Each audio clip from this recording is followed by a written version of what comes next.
lance, lá vem golaço. Bola na trave não define campeonato. Fiquei mais forte, o jogo não ficou mais fácil. Tem 7 campos, eu quero meu espaço. Pensaban que no, pero nadie puede contra las bendiciones que tira Dios. Enfoca en lo mío, no escucha a nadie, mira que se me dio. Todo lo que soñaba cuando era niño con tiempo se logró. Valió la pena todo el sacrificio, somos ganadores, no fallamos un gol. Con orgullo en el pecho, cargo el escudo cada vez que salgo. Tranqui, yo me encargo de dejar a mi equipo en lo alto. Se siente euforia en la tribuna completa y me pongo la 10, sudo la camiseta. Salimos y puro jugó bonito, arriba en el marcador esa era la meta. Este es de la Rose. Aquí si yo gano, todos coronamos. No fue un día pa' otro, nada regalado. Yo soñé con esto sin falta en el mercado. Y si mi equipo gana, todos coronamos. Dime, que como lo hago, todos quieren que yo les explique. Yo vengo de abajo de estar estresado por el ticket. Yo soy la receta y la chef. Metí corazón y fe, y ahora vivo lo que manifesté. Lucha por tus sueños y píchala al que te diga que no puedes lograrlo. Los números son solo números, pero el joseo no puede comprarlo. 725, eso no da, por eso le hice caso a Papo. Ahora estoy viviendo bien y mami tiene vira la cuenta de banco. Olho no lance, lá vem golaço. Bola na trave, não decide o campeonato. É que eu fiquei mais forte, o jogo não ficou mais fácil. É só uma chance, eu quero o meu espaço. Olho no lance, lá vem golaço. Bola na trave não define campeonato. Fiquei mais forte, o jogo não ficou mais fácil. É só uma chance, eu quero o meu espaço.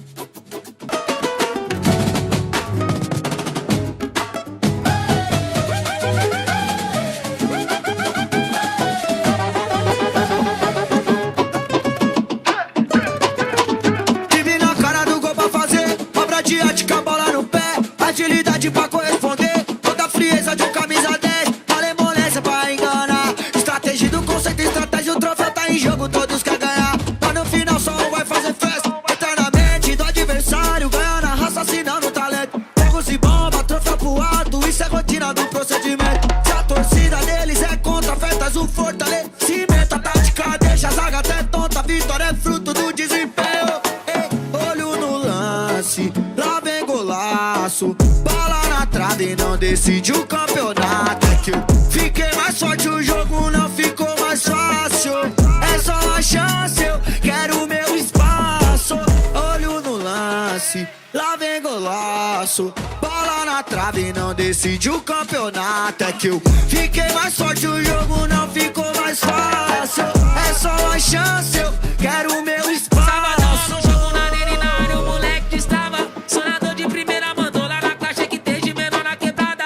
Ele aprende a fazer gol, então joga na telha que é peça fechada. E só entra, você vai, estende a bandeira, manda 2 pro alto. Da vitória já chegou, os meninos conquistou a vitória em grande estilo. Dificuldade driblou, ousadia é combustível. Não é que clareou, acompanha esse placar. No X1 vai virou, agora é comemorar. Olho no lance, lá vem golaço. Bola na trave, não define campeonato. Fiquei mais forte, o jogo não ficou mais fácil. Tem 7 campos, eu quero o meu espaço. Olho no lance, lá vem golaço. Bola na trave, não define campeonato. Fiquei mais forte, o jogo não ficou mais fácil. Tem 7 campos, eu quero o meu Pensaban espaço. que no, pero nadie puede contra las bendiciones que tira Dios. Enfoca en lo mío, no escucha a nadie, mira que se me dio. Todo lo que soñaba cuando era niño con tiempo se logró. Valió la pena todo el sacrificio, somos ganadores, no fallamos un gol. Con orgullo en el pecho, cargo el escudo cada vez que salgo. Tranqui, yo me encargo de dejar a mi equipo en lo alto. Se siente euforia en la tribuna completa y me pongo la 10, sudo la camiseta. Salimos y puro jugó bonito, arriba en el marcador esa era la meta.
golaço. Bola na trave não define campeonato. Fiquei mais forte, o jogo não ficou mais fácil. É só uma chance, eu quero o meu espaço.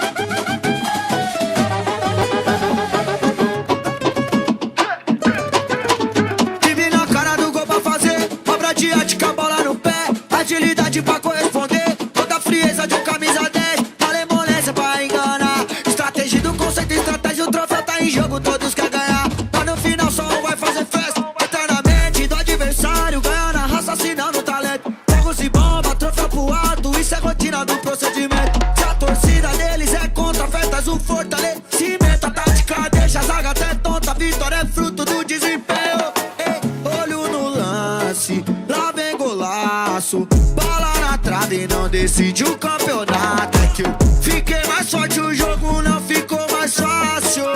É só uma chance, eu quero o meu espaço. Olho no lance, lá vem golaço. Bola na trave não decide o campeonato. É que eu fiquei mais forte, o jogo não ficou mais fácil.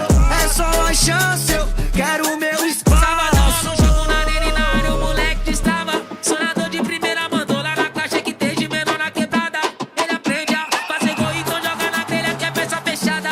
E só entra, torcedor vai, estende a bandeira, manda dois pro alto. A vitória já chegou, os meninos conquistou a vitória em grande estilo. Dificuldade triplou, ousadia é combustível. Não é que clareou, acompanha esse placar. No X1 vai virou, agora é comemorar. Olho no lance, lá vem golaço. Bola na trave não define campeonato. Fiquei mais forte, o jogo não ficou mais fácil. Tem 7 campos, eu quero o meu espaço.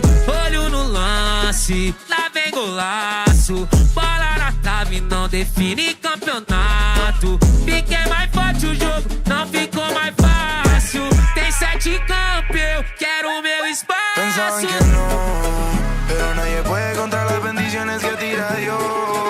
Enfoca en lo mío, no escuche a nadie, mira que se me dio. Todo lo que soñaba cuando era niño con tiempo se logró. Valió la pena todo el sacrificio, somos ganadores, no fallamos un gol. Con orgullo en el pecho, cargo el escudo cada vez que salgo. Tranqui, yo me encargo de dejar a mi equipo en lo alto. Se siente euforia en la tribuna completa y me pongo la 10, sudo la camiseta. Salimos y puro jogó bonito, arriba en el marcador esa era la meta. Este es de la Rose. Aquí si yo gano, todos coronamos. No fue un día pa' otro, nada regalado. Yo soñé con esto sin plata en el mercado. Y si mi equipo gana, todos coronamos. Dime, que cómo lo hago, todos quieren que yo les explique. Yo vengo de abajo de estar estresado por el ticket. Yo soy la receta y la chef. Metí corazón y fe, y ahora vivo lo que manifesté. Lucha por tus sueños y pichar al que te diga que no puedes lograrlo. Los números son solo números, pero el joseo no puede comprarlo. 725, eso no da, por eso le hice caso abajo. Ahora estoy viviendo bien y mami tiene vira la cuenta banco. Olho no lance, lá vem golaço. Bola na trave não decide o campeonato. É que eu fiquei mais forte, o jogo não ficou mais fácil. É só uma chance, eu quero o meu espaço. Olho no lance, lá vem golaço. Bola na trave não define campeonato. Fiquei mais forte, o jogo não ficou mais fácil. É só uma chance, eu quero o meu espaço.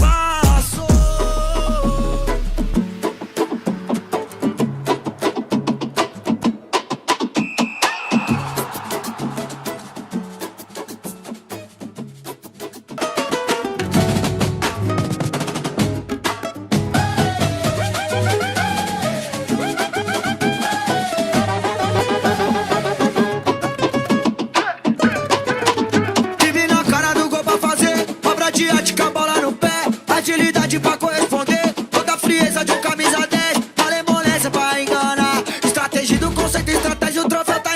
todos quer ganhar. Mas no final só um vai fazer festa. Eternamente do adversário, ganhando a raça, assinando o talento. Fogos e bomba, troféu pro alto, isso é rotina do procedimento. Se a torcida deles é contra, festas o fortalecimento. A tática deixa a zaga até tonta, a vitória é fruto do desempenho. Ei, olho no lance, lá vem golaço. Bola na trave e não decide o campeonato. É que eu fiquei mais forte, o jogo não ficou mais fácil. É só uma chance, eu quero o meu espaço. Olho no lance, lá vem golaço. Bola na trave e não decide o campeonato. É que eu fiquei mais forte, o jogo não ficou mais fácil. É só uma chance, eu quero o meu espaço. Sabadão no jogo, na arena e na área, o moleque estava. Sonador de primeira, mandou lá na caixa que tem de menor na quebrada. Ele aprende a fazer gol, então joga na telha que é peça fechada. E só entra, você vai, estende a bandeira, manda dois pro alto. Que a vitória já chegou, os meninos conquistou a vitória em grande estilo. Dificuldade triplou, ousadia é combustível. Não é que clareou, acompanha esse placar. Do X1 vai virou, agora é comemorar. Olho no lance, tá bem golaço. Bola na trave, não define campeonato. Fiquei mais forte, o jogo não ficou mais fácil. Tem 7 em campo, eu quero o meu espaço. Olho no lance, lá vem golaço. Bola na trave, não define campeonato. Fiquei mais forte, o jogo não ficou mais fácil. Tem 7 em campo, eu quero o meu Pensaban espaço. que no, pero nadie puede contra las bendiciones que tira Dios. Enfoca en lo mío, no escucha a nadie, mira que se me dio. Todo lo que soñaba cuando era niño con tiempo se logró. Valió la pena todo el sacrificio, somos ganadores, no fallamos un gol. Con orgullo en el pecho, cargo el escudo cada vez que salgo. Tranqui, yo me encargo de dejar a mi equipo en lo alto. Se siente euforia en la tribuna completa y me pongo la 10, sudo la camiseta. Salimos y puro jogó bonito, arriba en el marcador esa era la meta. Este es de la Rose. Aquí si yo gano, todos coronamos. No fue un día pa' otro, nada regalado. Yo soñé con esto sin plata en el mercado. Y si mi equipo gana, todos coronamos. Dime, que como lo hago, todos quieren que yo les explique. Yo vengo de abajo de estar estresado por el ticket. Yo soy la receta y la chef. Metí corazón y fe, y ahora vivo lo que manifesté. Lucha por tus sueños y pichar al que te diga que no puedes lograrlo. Los números son solo números, pero el joseo no puede comprarlo. 725, eso no da, por eso le hice caso a Papo. Ahora estoy viviendo bien y mami tiene vira la cuenta de banco. Olho no lance, lá vem golaço. Bola na trave e não decide o campeonato. É que eu fiquei mais forte, o jogo não ficou mais fácil. É só uma chance, eu quero o meu espaço. Olho no lance, lá vem golaço. Bola na trave, não define campeonato. Fiquei mais forte, o jogo não ficou mais fácil. É só uma chance, eu quero o meu espaço.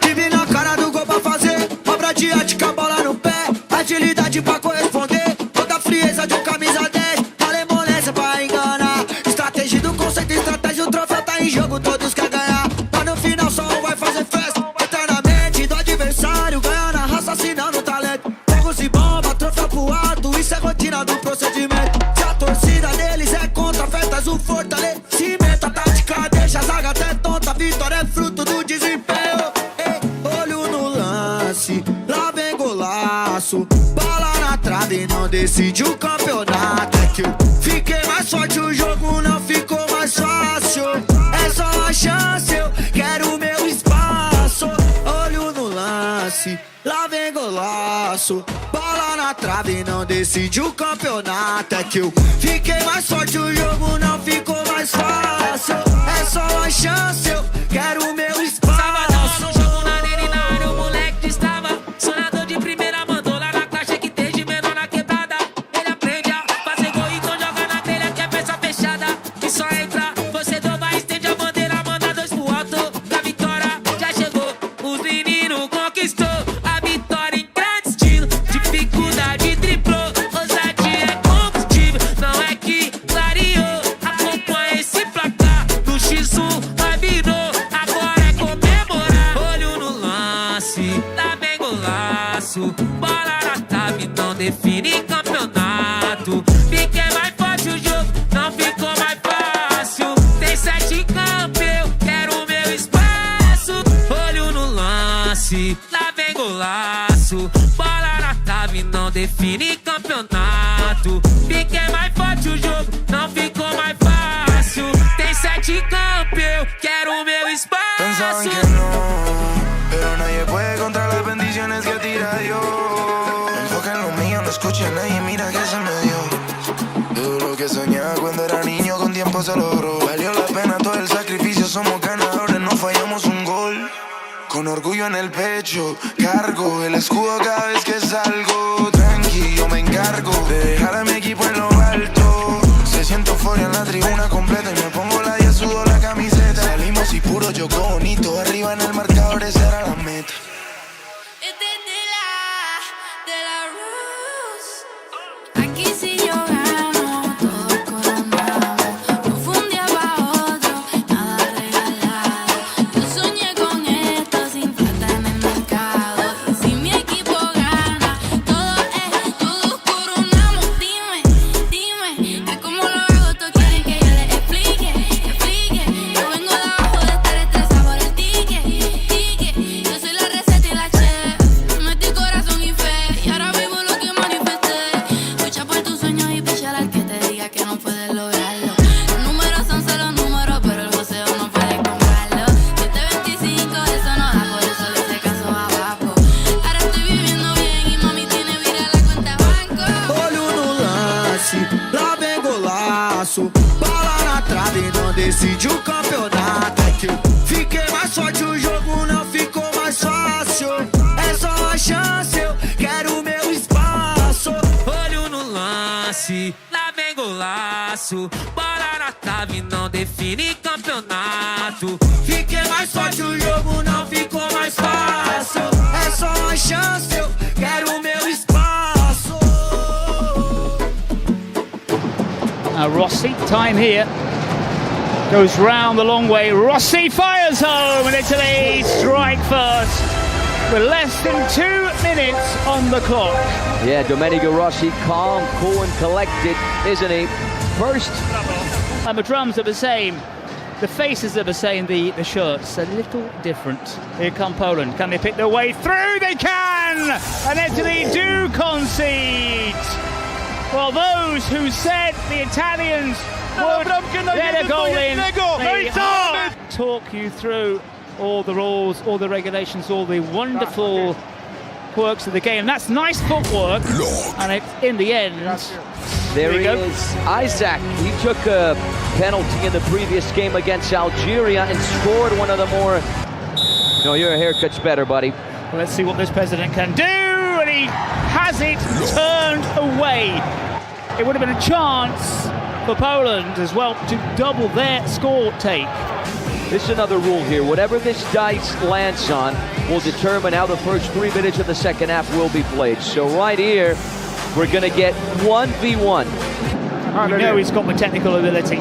Has he got the drive? A keeper makes a crucial stop. These two do battle again. It's wonderful skills. It goes one way, then the other, and sends it between the legs of the keeper. This is the capacity this man has. He is a match winner. I would definitely try that, but my friend, for you to score something like that, the execution needs to be perfect, and it wasn't there. Here come Italy. Good stop. And I think we've praised Kazan so many occasions. Let's see what the Italians can do. Oh, still alive. Can he find the net? He can! And I think Poland really shooting themselves in the foot there. Couple of step overs and driven in low, that's perfect! Absolutely brilliant from the Poles, who lead Italy once again. Yeah, it's that left foot from the number 8, Karol Bienias. 8-0 score on that massive thumping. Now here come Poland again. It's kisses the uprights as they start to take control here. A different Italy today. Who can break here? Perotti sees options and Italy are back in it. Just like that, Italy full level. Yeah, a goal to make me go quiet, huh? What a finish. Well, Perotti, the man we said has been quiet. We see the card and it's a shootout. A shootout for Poland. He's also got only 5 seconds to release the ball. Goes for a tight angle and he's thwarted. I think he got it wrong. In the first game, and now Fleur can step in, coming up. As he sneaks it in. Maybe the whole bravado looking a bit nipped. Well, Italy in front now as a break on here. 2 against 2. Perotti on goal is thwarted, but he gets a very fortunate rebound. To make that 5 for Alessandro Colombo, or rather Matteo Perotti in the competition. Reverse penalty. Mata, it is. Well, it's saved. Hit it high, and as the old expression goes, that good height for the keeper. Looking for the goal which will kill this match. Perotti was the provider moments ago. Can he strike? Great footwork from him. Wonderful dribble work, and he does it! That's the Perotti we saw against France. Absolutely wonderful dribbling skills, and he gets mobbed by the blue shirts. Ending to that. We're underway once again. Here's Van der Sar. Poor touch there. He might get a second chance. And he capitalizes on that second opportunity. Joe Van der Sar, the son. Yeah, fine finish. He had a few dodgy moments as a keeper in the first game. Here's Angelo Caro dispossessed. Here's Mohamed G from way out. This time, he's unsuccessful. That was so close. Who scored the double goal for Colombia in the last game. Through ball, back post! Sensational save. If you're in Brazil, he's right next to the booth we're in. Sideline throw, back post, Loaiza! Colombia are level. What a finish. The Netherlands will play Morocco a day before that on the 10th. Angelo Caro squeezes his way through. It's a through ball! Colombia turn it around.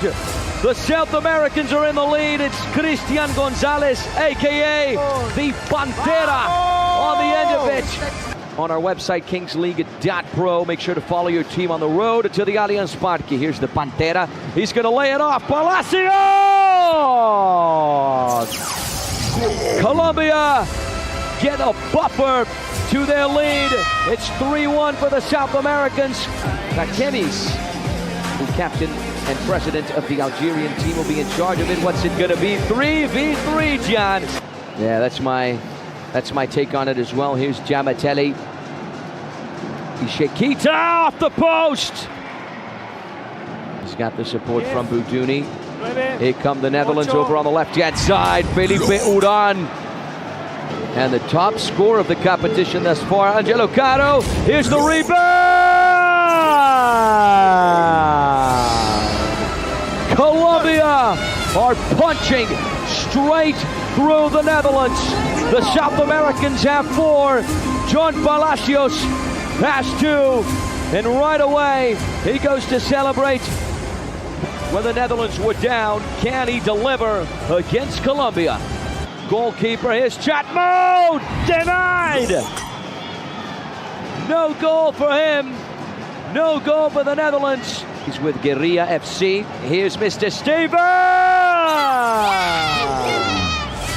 And he delivers. We got the secret cards as well, right off the get-go. Here's the Dutch card star player. Okay, so... And it's the joker for Colombia. I mean, everything is working in Colombia's favor, John. Secret card for Colombia, penalty. Here's Denilson. Lobon! Sensational strike. It also had the power. Loaiza plays it short, he gets it right back. Risky pass there. Colombia still have it. Here's Angelo Caro in a dangerous position, steps on the brakes. The layoff, Maro Ortega. Is he going to go for goal? Yes, he is. The rebound, 7-1. Yo Arias smashes it in. And Colombia just continue. Finds the back of the net here in his second game. And every day is a 7-1 nowadays. Why is that? As you look at potential offside, the Brazilian phrase, the reason the Colombians are in second place is because they lost that head-to-head to Morocco. Just in case you're wondering. Angelo Caro, Maro Ortega! What a save from Van der Sar. Maro Ortega might get a second chance here. Here come the Netherlands once again. Here's Mohamed Cheep. 6-2. This is why match ball mode is exhilarating, John. The limit. Dominant foot, this is right. This is the limit.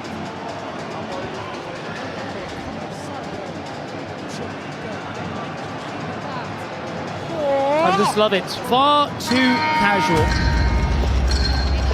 Here's Angelo Caro, up, over and in! Wow! That's more like it from the Colombian starman, who grabs his first goal of the competition and seals the deal for Los Cafeteros. A huge comeback win for the South Americans after falling 5-3 to Morocco. They rebound. Olho no lance, lá vem golaço. Bola na trave, não define campeonato. Fiquei mais forte, o jogo não ficou mais fácil. É só uma chance, eu quero o meu espaço. Tranqui, yo me encargo de dejar a mi equipo en lo alto. Se siento euforia en la tribuna completa y me pongo la y sudo la camiseta. Salimos y puro jugó bonito, arriba en el marcador esa era la meta. Aquí si yo gano, todos coronamos. No fue un día pa' otro, nada regalado. Yo soñé con esto sin falta en el mercado. Y si mi equipo gana, todos coronamos. Dime, dime.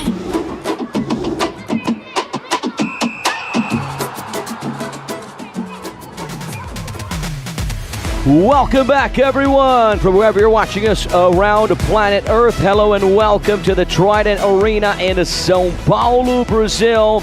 Match day 2 of the Kings World Cup of Nations 2026. We open up our broadcast with live footage.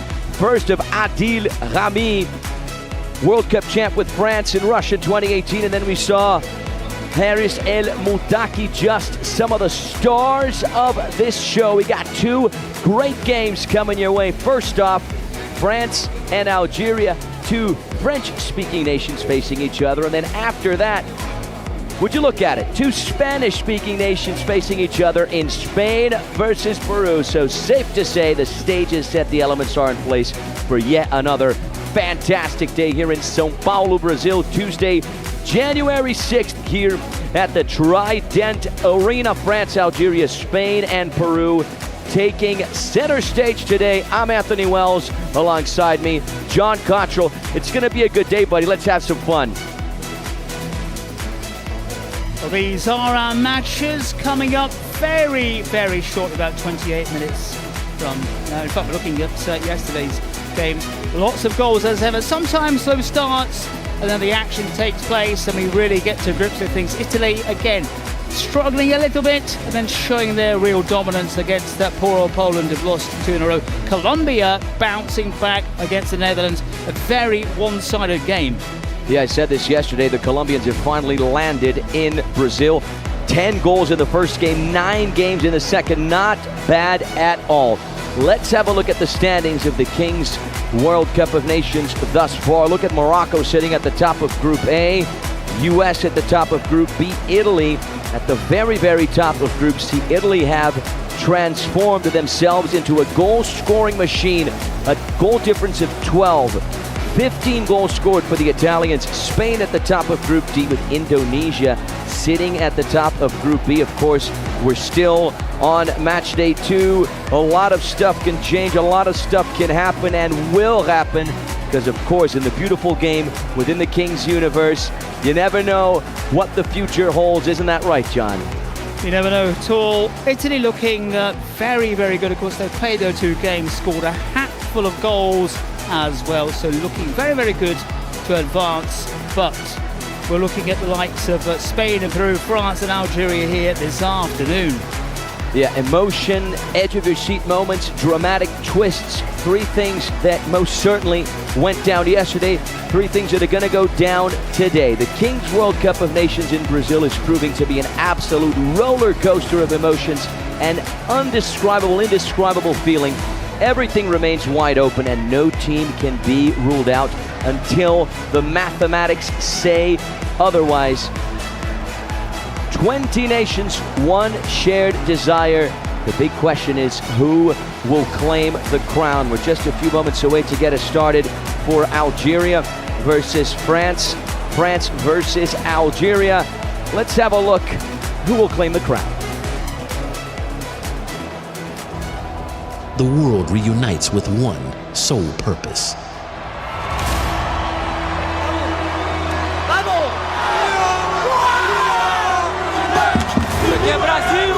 Isso é Brasil! The crown is at stake once again.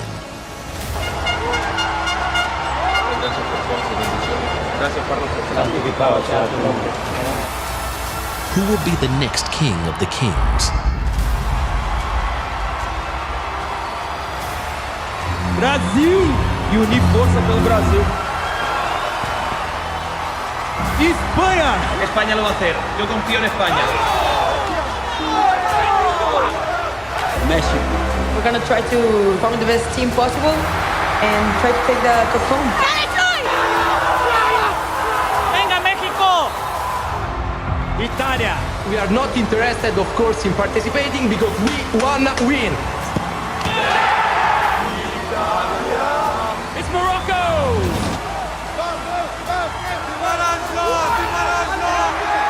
Alemanha, Colômbia, Argentina, França. Saudi Arabia. Chile, Estados Unidos, Polônia. Índia, Netherlands, Japão, Catar. Indonésia. Peru. The stage is set. History awaits.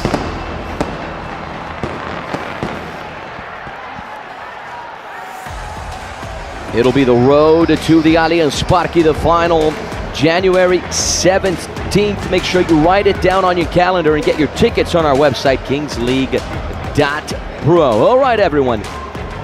A lot of teams, well, 2 teams took an important step yesterday towards continuing their dream of lifting the trophy. I am talking about Italy and Colombia, of course, who won their respective matches yesterday. So let's review some of the highlights, of course, of all the latest and greatest things that went down yesterday. We're going to talk first, of course, about the Italians. Right? I talked about them a few moments ago. They have converted themselves into a goal-scoring machine. 8 goals in the first game against France, 7 goals in the second game against Poland. A resilient Polish side, right, John, that really managed to hold on, but then those late goals that were conceded ended up just being too much for them. Yeah, I kind of tipped the Poles to at least test Italy, and for a large part of that match that was the case. And then I think Jazak had an opportunity which turned the game. He missed not an easy chance, but he failed to take it, and Italy bounced back from a training position and then took control, and this man finally turned up to seal the deal for the Italians. He had been so quiet, but his creativity his just presence out there made all the difference in the end.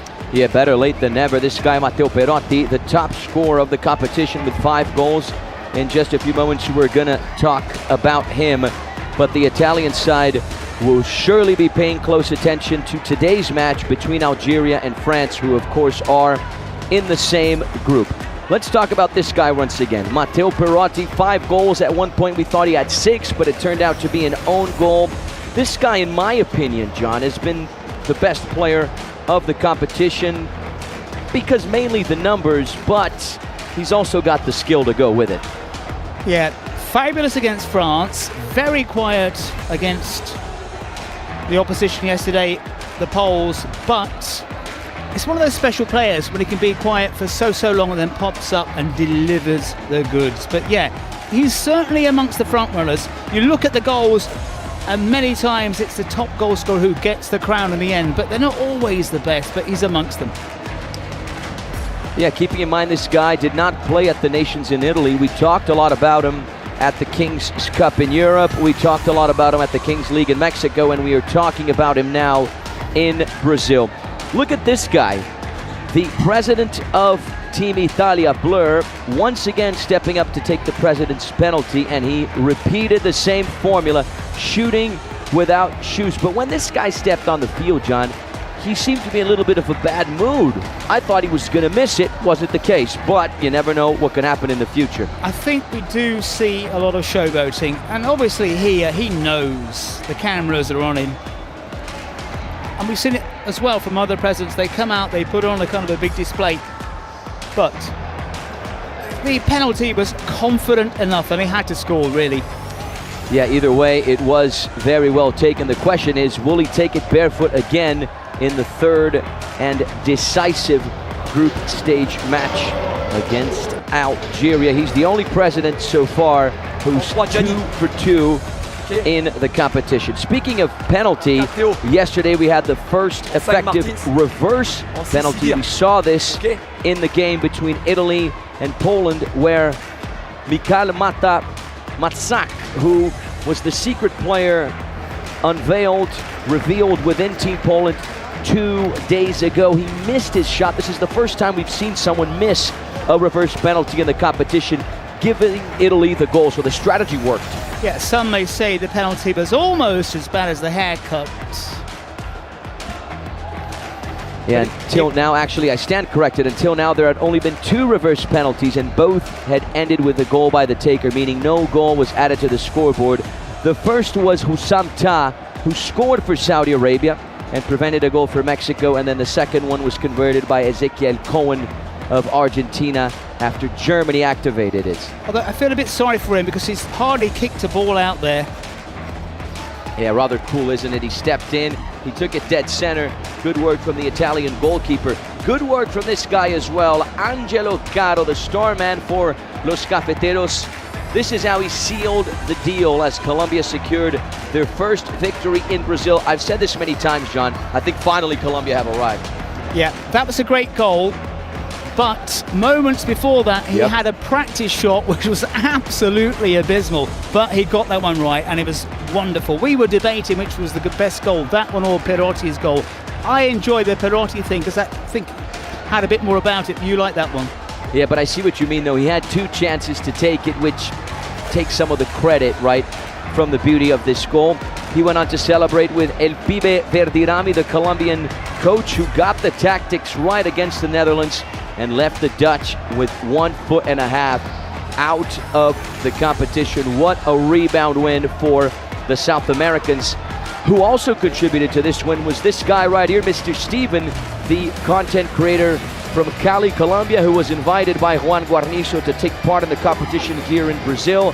We spoke to him after the game. He said he's a supporter of América de Cali. He's the president of Guerrilla FC in Kings League Mexico. He scored his president's penalty. What did you think of that finish, John? Not bad at all. And let's not forget that these are not professional players. Yeah, very well remembered. And I've tried it. I've been out there with this ball. It's heavy. It really is a heavy ball. You're playing on a different surface as well. And some of these guys, they do get decent strikes. Any penalty that goes in is a good one. Yeah, he had already scored 2 goals in the last Kings Cup Americas. His girlfriend, Maria Yulisa, the Mexican streamer, was certainly happy about that finish. Well, the Colombian presidents took the floor. Juan Guarnizo, La Parce, and Mr. Steven went down to the locker room and they spoke to the players. The Colombian presidents motivated their players, the current runners-up of the tournament, after the defeat of the opening match day. So we have prepared a special report on that. Let's check it out. Here we go. Hoy quiero que sientan como si todo el equipo estuviera debutando, como si fuera la primera oportunidad que tenemos para demostrar al mundo de lo que están hechos los jugadores colombianos. No hay rival fácil, pero nosotros somos un rival muy difícil. A veces ustedes demuestran que ustedes valen y de verdad todo lo que han trabajado por ese momento. Así que hagan que cada cosa pueda. A ganar, muchachos, darle con toda confianza, saben que no se puede cometer errores y nada, a ganar, muchachos, la verdad, con todo.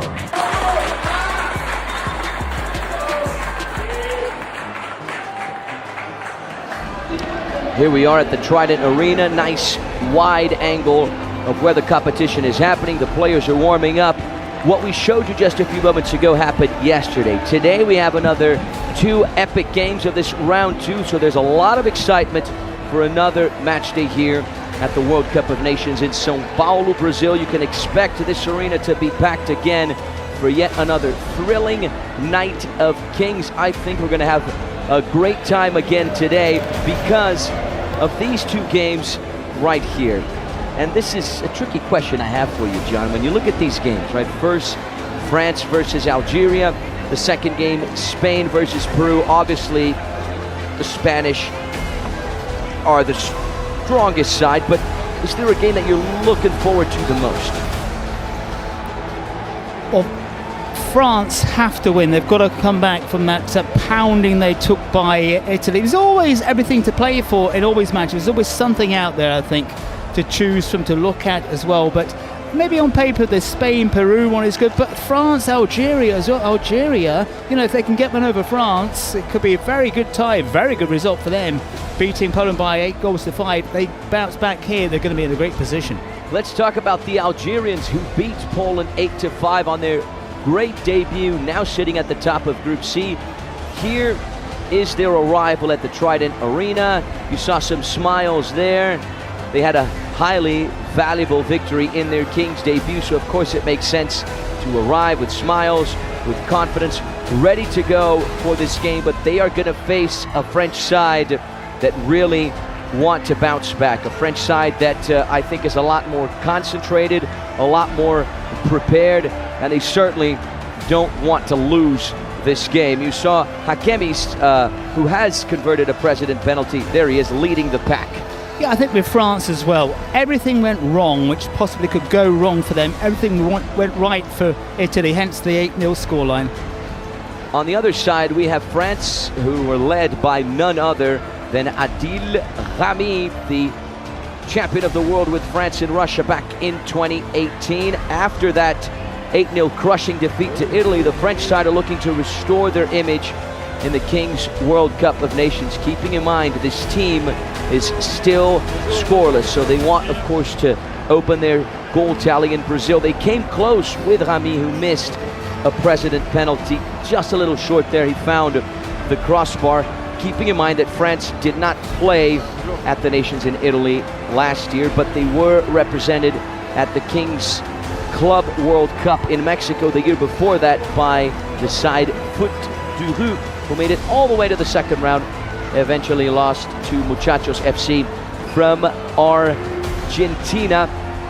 Smiles there from Adil Rami, but preparation, concentration, dedication, 3 words that are very, very crucial for this game. And there he is, Rami, leading the preparation, right?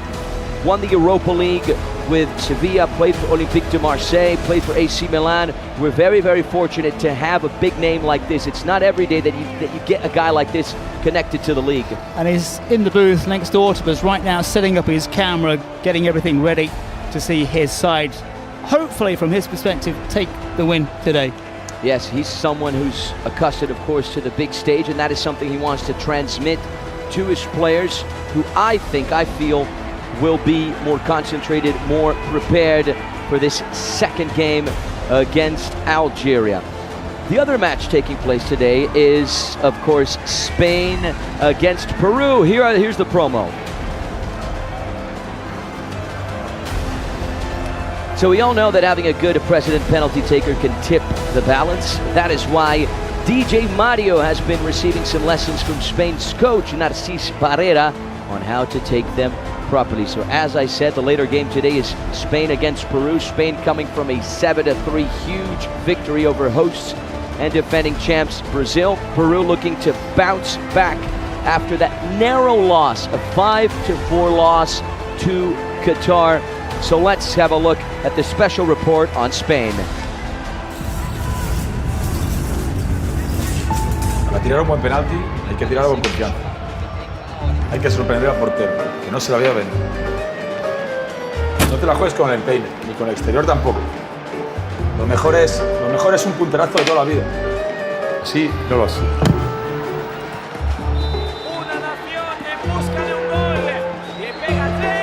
Hombre, ¿qué? Yo no voy a tirar un penalti de puntera, hombre, como ese muerto. Que no, hombre, que no. Vale, pero por lo menos no lo falles. Se te llama el chat de banderas de Perú.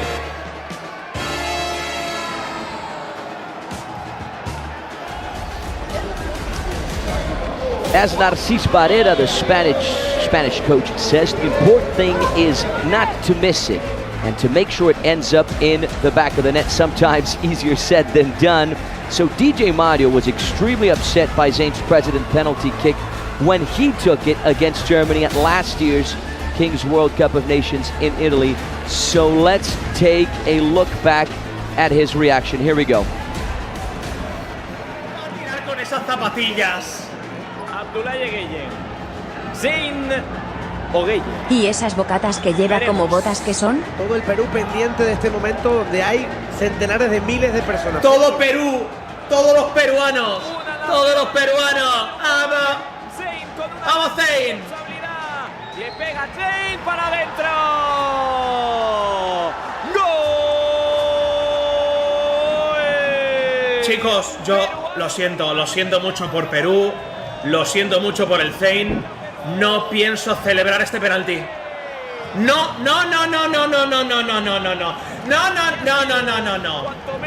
Y no os admito que me pongáis aprende. No os admito que pongáis aprende.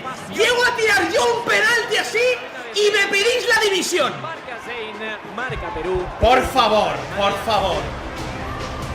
Yeah, so we saw there Zane converting a penalty at the Nations in Italy last year, something that we have not seen in Brazil. So far in this Nations, Zane has not yet dared to take a president's penalty.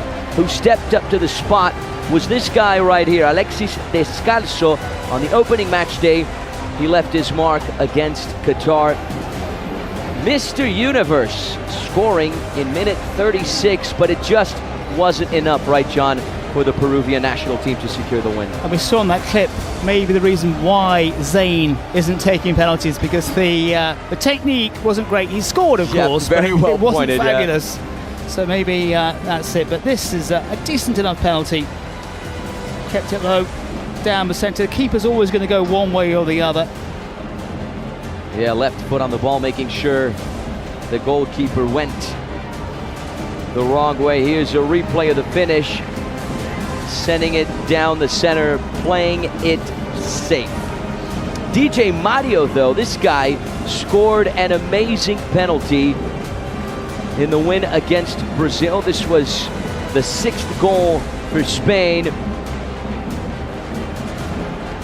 Believe it or not, under a lot of pressure, it was far from easy as the entire arena was cheering for the reigning nations champions. And after he scored this, the Trident Arena, John, was in absolute silence. No, but that was a brilliant goal as well. Really, really well taken. We're talking about technique of one president. Well, that was a wonderful finish. It really was. Just look at this. That's great. Yeah, if there is a golazo from a penalty spot, that is it. Right foot on the ball.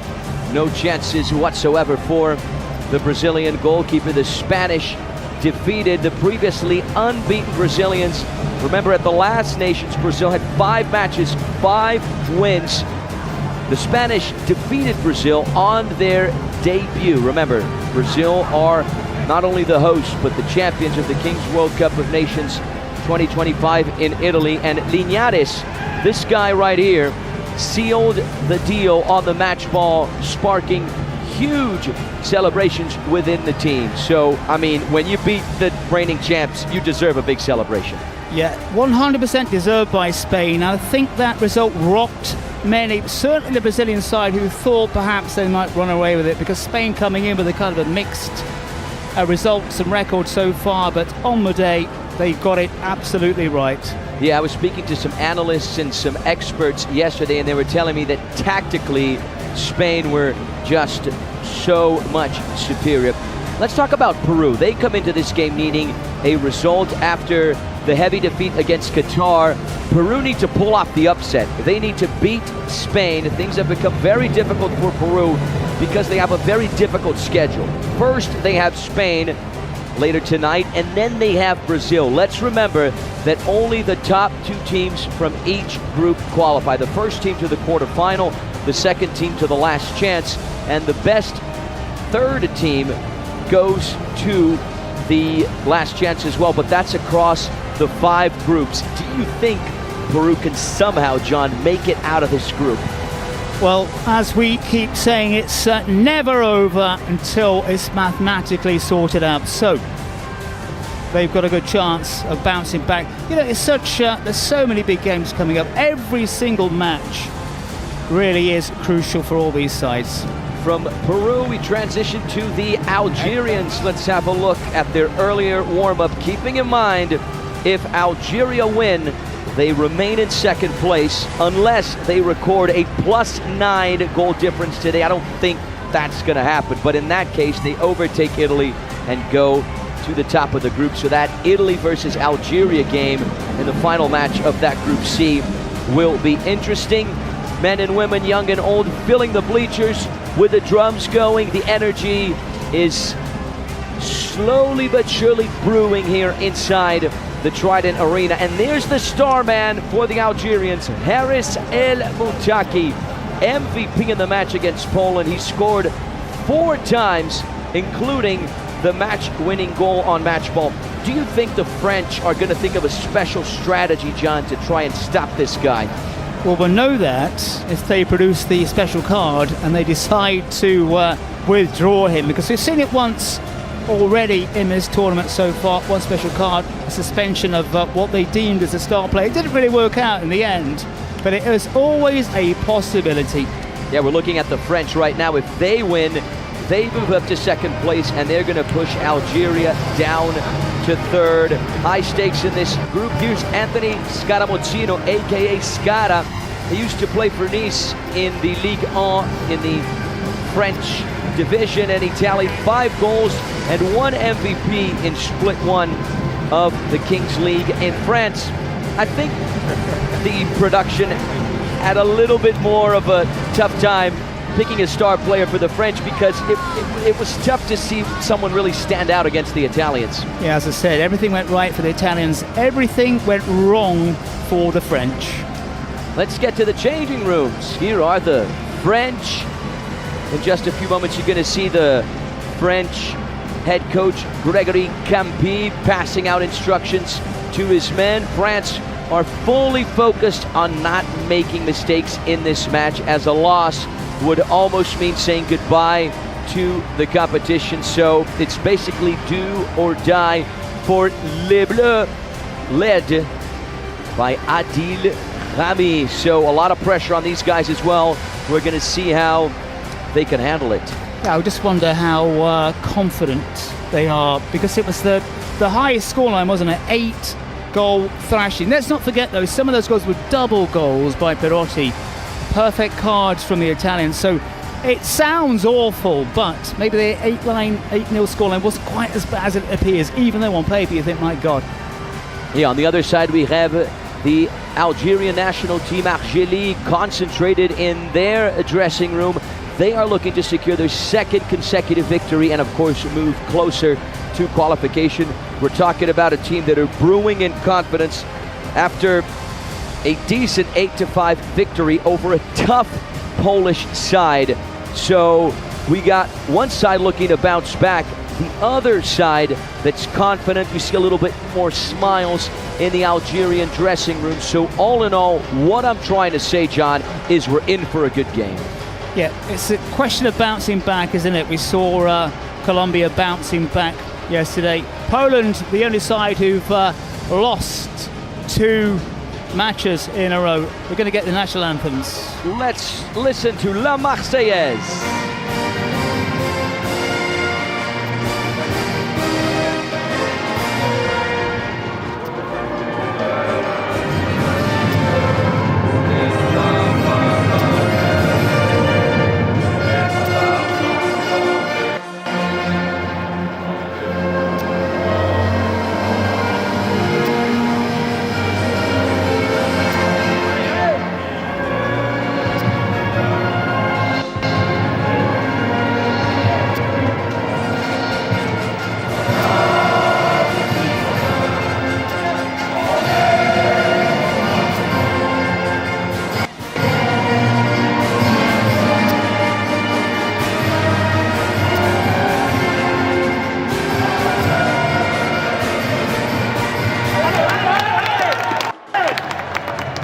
A lot of thumping next door from the French president. Algeria's national anthem right now.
Welcome back to our coverage of this wonderful tournament. A lot of action to look forward to, starting with France against Algeria.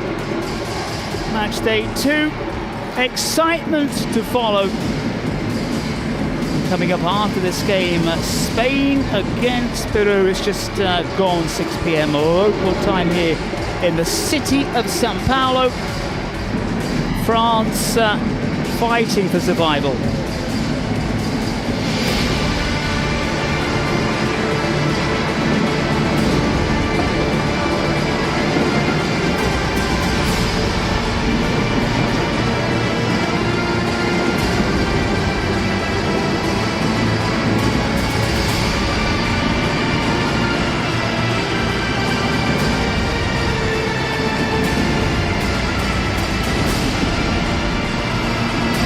France, Algeria, France in blue shirts, white shorts for this one.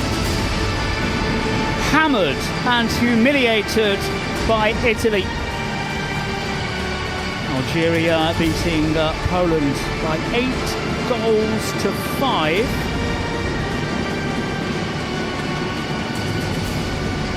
So, a lot at stake here this early evening in the Trident Arena in São Paulo. Let's take a look at the two teams, starting with France. Now, who of these players can step up here this evening? France really needing the win against Algeria. Anthony, who can they count on?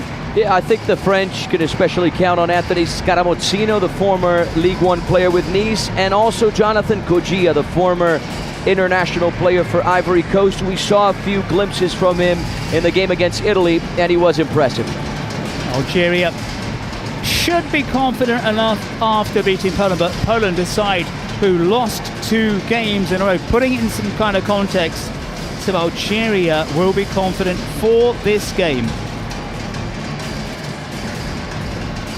A wonderful view of our Trident Arena stadium. We're going to get the cards dished out. You look to your left-hand side. 100% Joker. Yeah, on one side of that card you saw Chadli Amri, the head coach for Algeria. On the other, the French head coach, the 49-year-old Gregory Campi. We saw the Algerian lineup just a few moments ago. 2 players who I want our viewers at home to keep an eye on. The first guy, of course, is Hadis El Boutaki, the MVP of the previous game.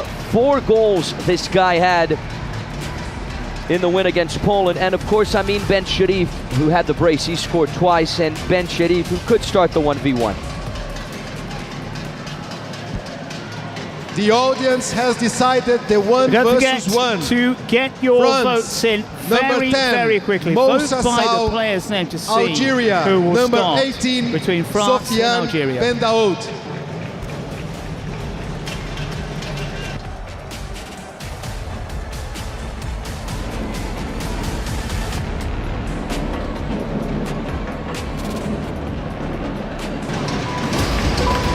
Oh, we are just about ready here.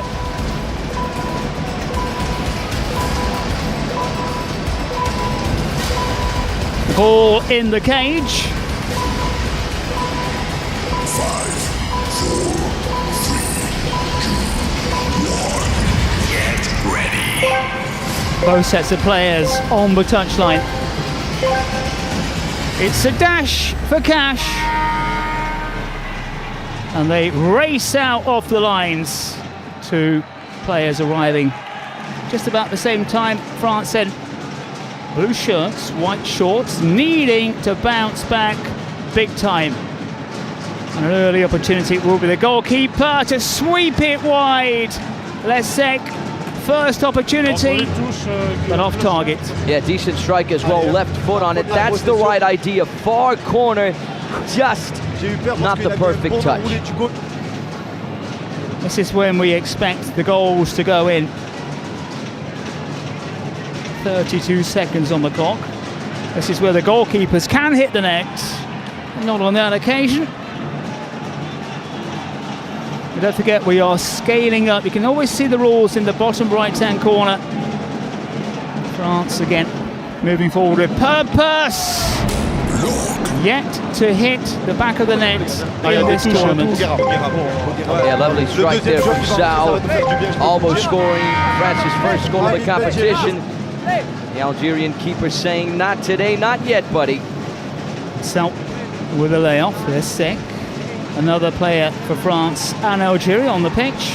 And Sek will have a go. And there's nobody in the goal line, and it's not far off target at all. We have seen them fly into the back of the net, not on that occasion. Good vision, nice volley technique, and about a yard off. Yeah, audacious attempt from the goalkeeper, Uni Bouguera. That was the right idea when the goalkeeper is way off his mark, just a tad bit short. Oh, that was very sloppy. Skarda, and he's exposed his side, and France pay the price. Slapdash touch right in the middle of the pitch, and a gift for Algeria, and our France in for yet another pounding. Ben Sharif, a gift of a goal. Yeah, Ben Sharif gets his 3rd goal of the competition, and it's a mistake from a player you would not expect to make that kind of mistake. A player who played at the top level in France. I mean, a backheel touch like that when your goalkeeper is way off in the midfield section. Just what are you thinking, my friend? Yeah, France shooting themselves in the foot early on, and that will not help the confidence. And they cough up the ball again. Ben Sharif, who's just found the back of the net. Will he get his 2nd? That's a good stop. Good stop. France already on the back foot here. What a hustle. What a way to track back for the sec. Getting in there just in the nick of time. A split second later, and that ball would have found the back of the net. Yeah, saving France's bacon on that occasion. But Algeria threatening to run riot, and other players about to come on. As you can hear the countdown. France all over the place. 10, 9. Already 5 against 5 with 3 minutes on the clock. 6. Ben Sharif then has given Algeria the lead. 3. Another goal conceded by the side in blue. John, so far, Algeria the better side. France still nervous. We still see that nervousness within the French that we saw in the game against Italy, and the Algerians are taking advantage of it. France really have to be careful. They don't let the heads drop. If they do, they could be in for another embarrassing pounding. Still a very, very long way to go here in this one. And of course, you want to check in with our viewers from wherever you're watching us across planet Earth. Let us know. We got viewers in Morocco, viewers in France as well. Welcome, everyone. The more, the merrier. Imbula's crossfield ball. Scala, the man who gave away such an easy pass on the far side of Sal, goes nowhere. If you are new, every minute we get a new player for each side, up to 7 aside. Game based around futsal, salon football, or indoor football. Sometimes outside, of course, as well, but always 7 aside. But this tournament, this King's Universe, with a lot more spice. Yeah, at this point, we're at 6v6 in a little over 20 seconds, 7v7. So the players will have less room. France needing something just to get them going, really, just to get the mojo back. Not sure that ball crossed the entire line. We heard a whistle in the stands. Martins just going nowhere. Now we're up to full strength. 5 minutes gone, Anthony. Your early thoughts? Yeah, Algeria clearly the better side. France more nervous. Algeria lighter, more confident on the ball, able to play well on the counter-attack. A little too aggressive here from the number 27, Nicolas Martins, shoving the Algerian there off his mark. And here's Haris El Moutaki to take it. Yeah, confidence perhaps a little low for France, but they've got a long, long way to go to get themselves back into this game, to get themselves back into the tournament. They just need that self-belief, which has been lacking so far. Ooh, there was Frenchman in the trajectory there. It was Chendri. You would not want to be in this position. Ouch! Oh, my friend, don't give me the replay. Ooh. Yeah, side of the head seems to be okay, but he really caught that one. Shout out to our viewers in Uzbekistan who are cheering for the Algerians. Good to see people from across the globe to check in. Algeria again with that early goal. Ben Sharif on the score sheet after a mistake by France in the centre of the park. Algeria arriving after seeing off Poland by 8-5. France trounced by Italy 8-0 in their opener. And now trailing here, so they've conceded 9 in total. One of our viewers now, John, checking in, asking us, how does this work? So of course we're going to have to give him that explanation once again. We have something that's called a special card and a precedent penalty that could be used between minute 5 and 17 in the first half and between minute 23 and 36 of the second.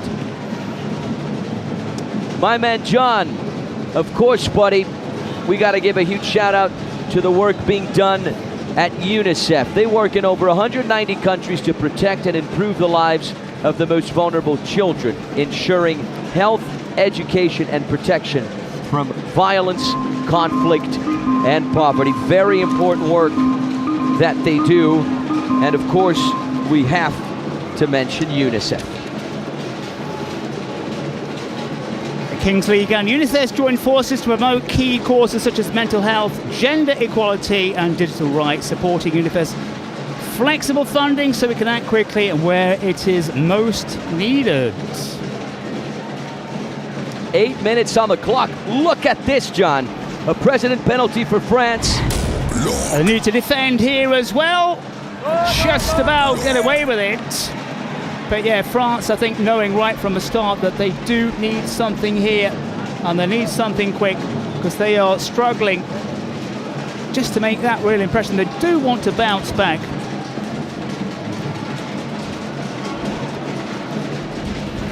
Rami is going to get a second chance after missing that PK against Italy.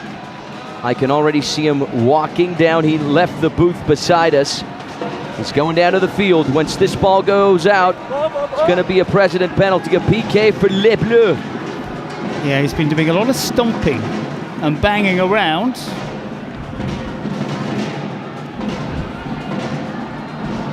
Can he produce the goods on the pitch? We're going to find out very shortly. France trailing. They've conceded 9 goals so far. They need something. Takes a deflection, takes the sting out of the effort. The referee is saying that it's gone out of play. Here we go to try and inject some excitement into this game.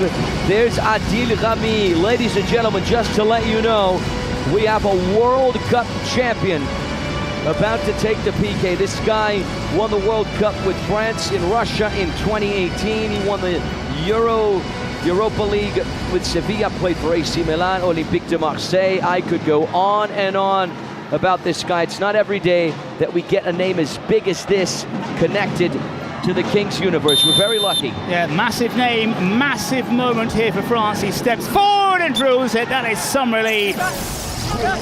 Really is for France, because they had to put that one away, and also for his pride as well. Missed his first penalty. Well, we saw him in action for France against Italy. Drilled that one in with aplomb. Yeah, this time he didn't take any risks, did he? Safe and center. He was betting on the goalkeeper to jump to one side. His bet was correct. France are level. They score their first goal of the competition with none other than their president, Adil Rami. Well, that might inspire this French side who've struggled so far. Good defending in the end from Martins, and he's back at his seat right next to us now, to our left here in the Trident Arena. KWC in action. Algeria pegged back after scoring early with Ben Sharif. Rami has given his side a lifeline.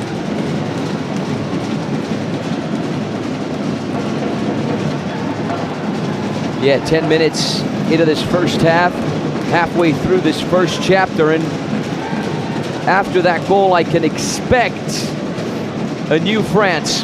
Who squeeze in a shot, just as you said that as well.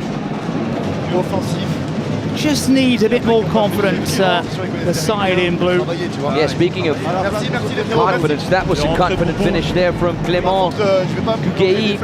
He just found the space, found the pocket there to try it from range. Unlucky for him, it was right up against the goalkeeper. Yeah, straight down the throat of the keeper. Again, if you are new and you're looking for explanations, we'll get the verbal explanations from us, and also keep an eye on the right-hand corner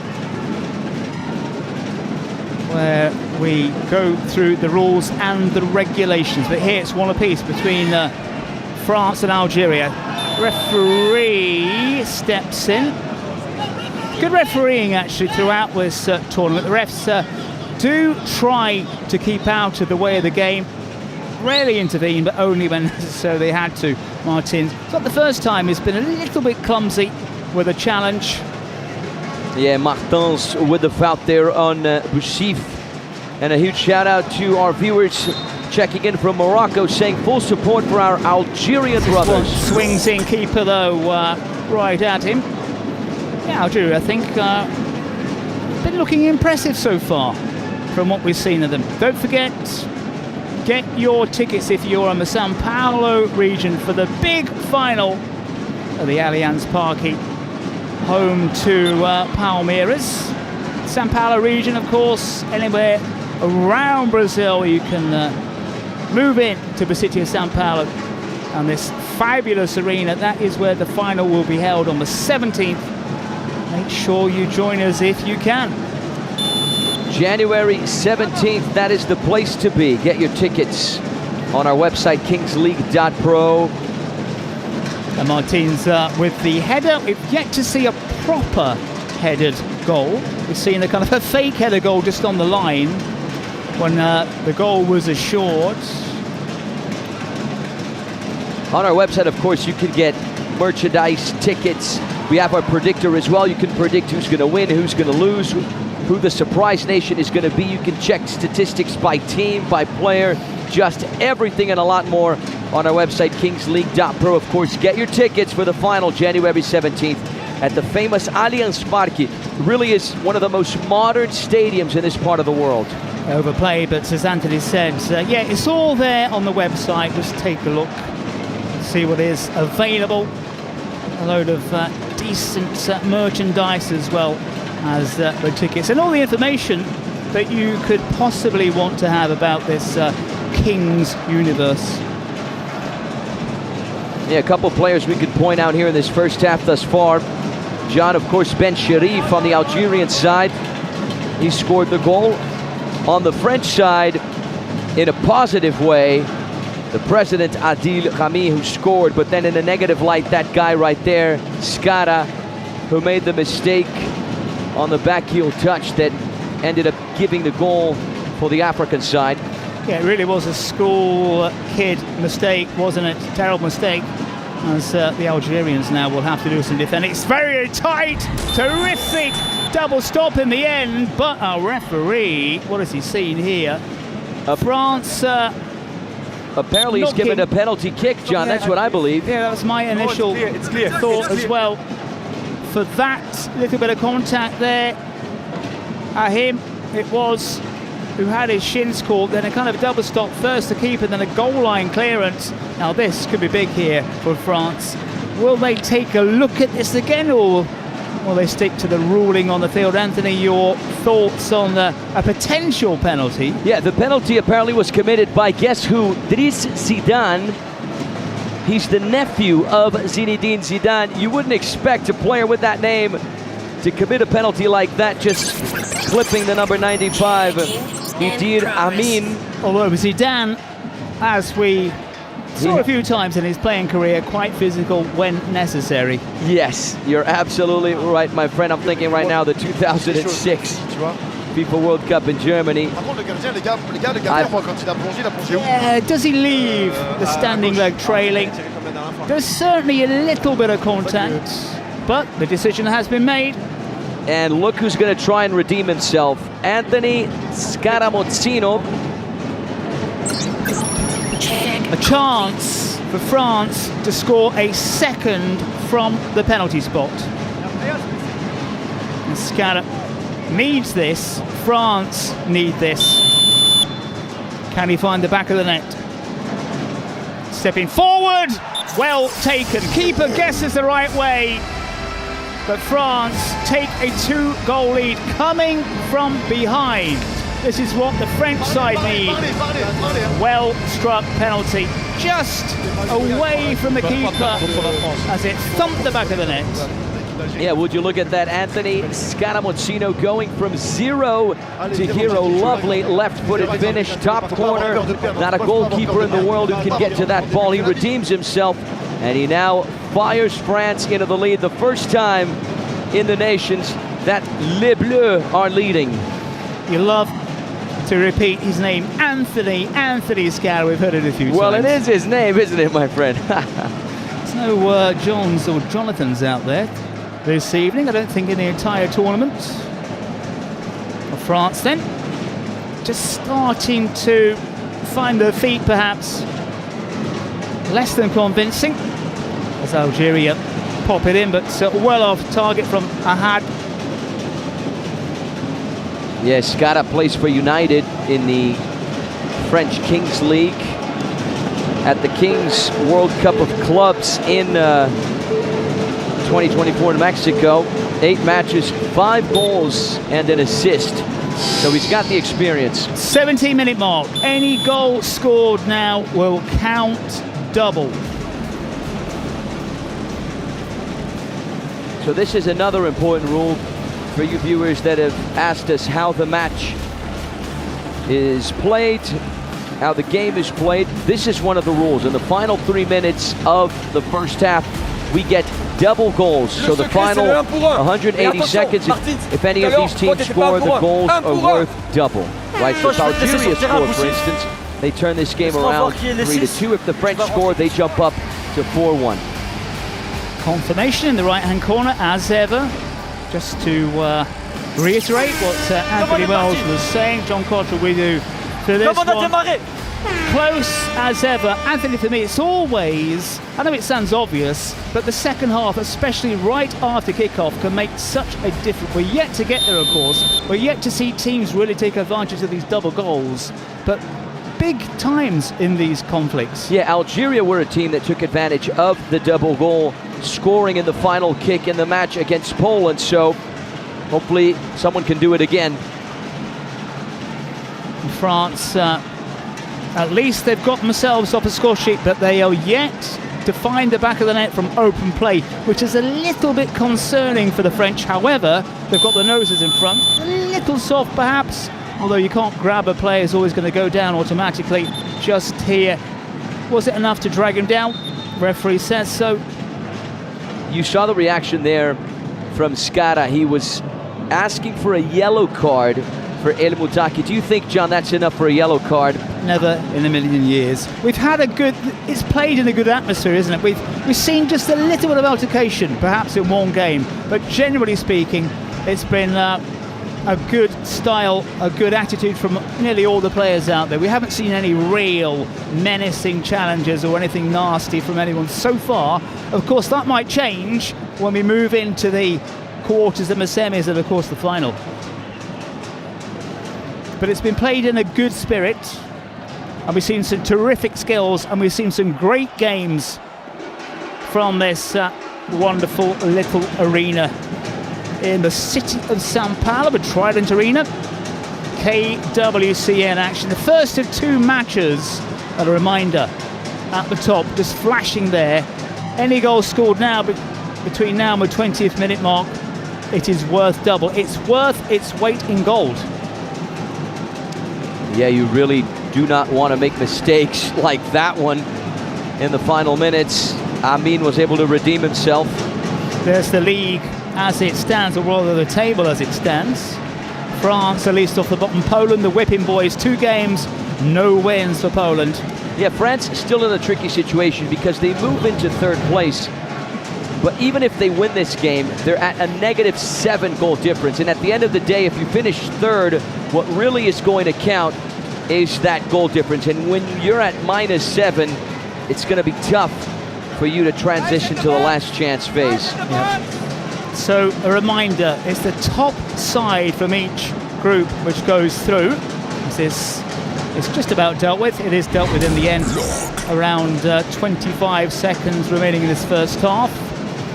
But yeah, goals really do count. Again, it's fairly obvious to say, but it is absolutely true in what is a compact kind of format as well. Only the top 2 teams from each group are guaranteed to fight another day.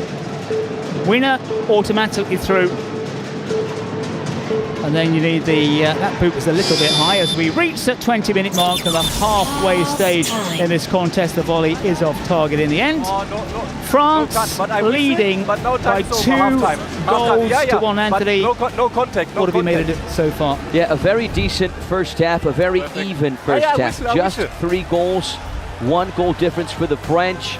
And we know that in this universe, that doesn't mean a whole lot. We really expected an even battle between these teams, and that is what they have produced.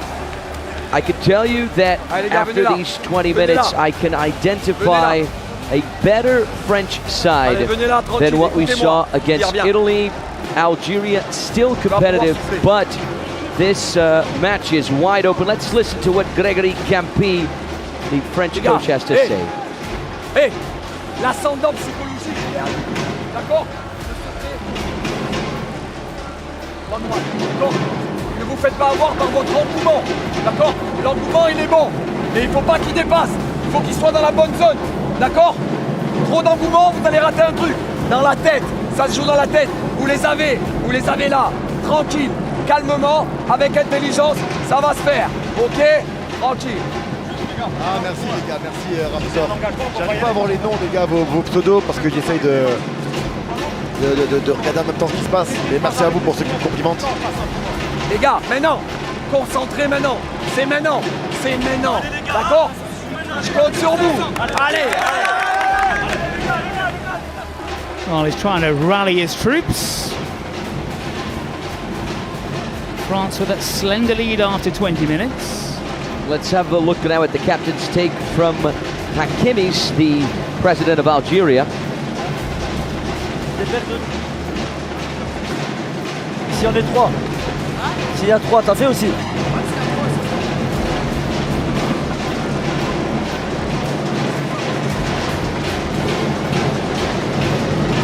Allez les gars, s'il vous plaît, n'oubliez rien les gars, s'il vous plaît. Allez les gars, 1962 les gars. Allez les gars.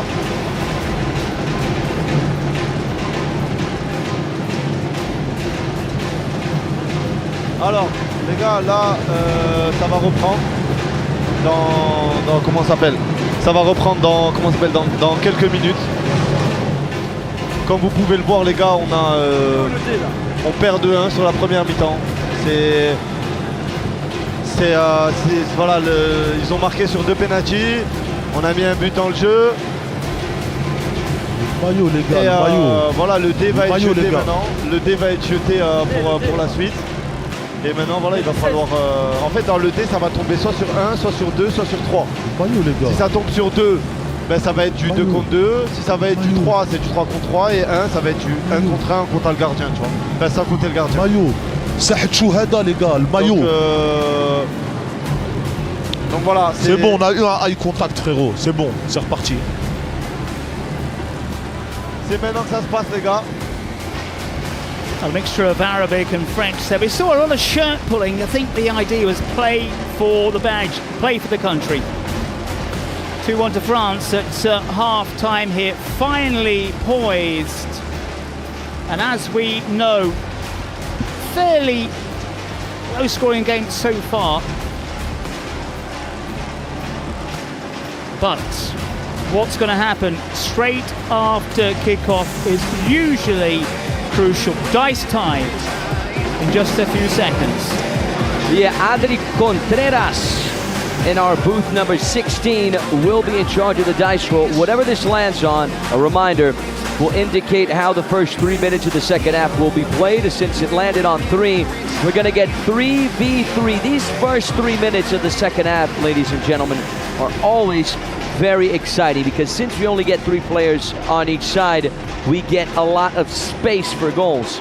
Yes, I do like to see the 2 against 2 1v1 as outfield players. New ball, a drop from the cage.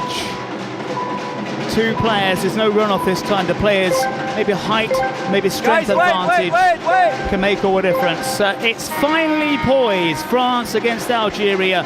France in the blue. A couple of players down. Referee says, okay, this one sails into the back of the net. A wicked deflection. And as they did early in the first half, Algeria do exactly the same right at the start of the second. This is going to be a ding-dong battle here, France and Algeria. Algeria have 2. Ben Sharif has 2. He's got 3 goals now in the competition. This guy's got liquid nitrogen running through his veins to lob that in. He's also got some very tight fingers. If they look back at that, France have got every right to say the shirt was being dragged off. I don't think they're going to put it back, but if France complain enough, it might get ruled out. Yeah, I think they're going to rule it out. Yeah, from the looks of it, we're getting VAR intervention right now. It's blatant. And the referee was in a good position as well. Checking headball. Clear holding of a shirt. Shirt almost being ripped off. Check completed, goal okay. Check completed, I wonder what the final decision will be here. Okay. Well, there you go. It's absolutely clear and evident. Mais oui, il y a faute. Yeah, the shirt pull there on Jonathan Gogia.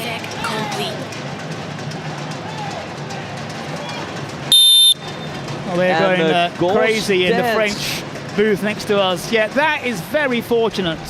Very fortunate indeed. Anthony, we'll talk about it in just a second when we can. France will feel very hard done by that. As this ball's played, having a chance here for the side in blue to get something well struck from the keeper. Driven in low. Lesek, wonderful goal from him. France will feel a little bit better. John, that is incredible. It is very, very difficult and tricky to hit a ball like that first time. And the French goalkeeper, Guillaume Lesec, look at the run inside. Teaming up, left foot on it. Wow. What a rocket. The French lead again. Yeah, fabulous strike, fabulous technique. Coming, Anthony. Let's see this one again. This time it's keeper against keeper. There's no time to dissect this match. This is exactly what we expected after the break.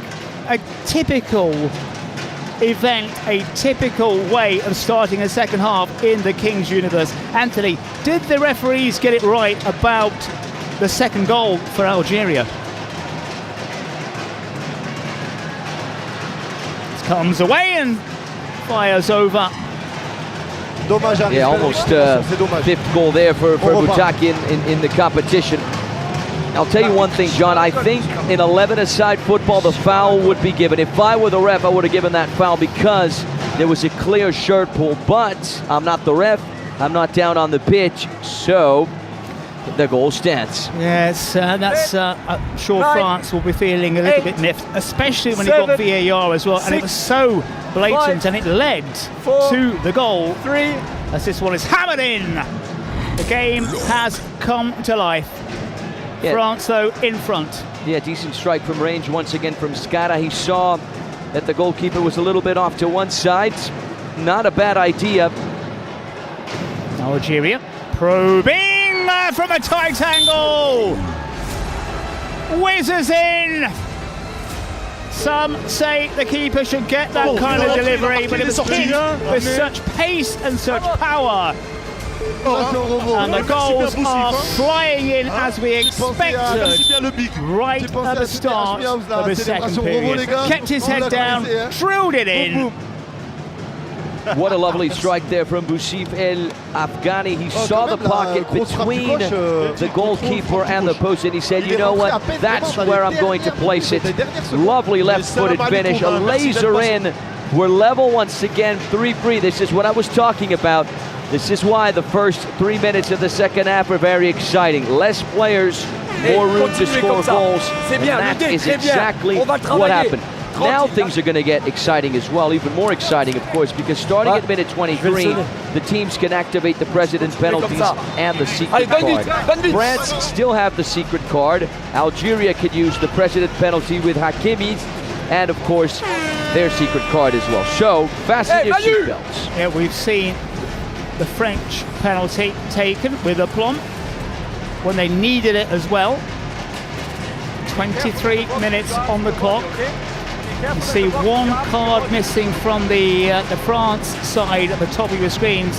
There's 2 cards available for Algeria, and they can make such a difference, especially when you've got a game like this where there's very, very little in it.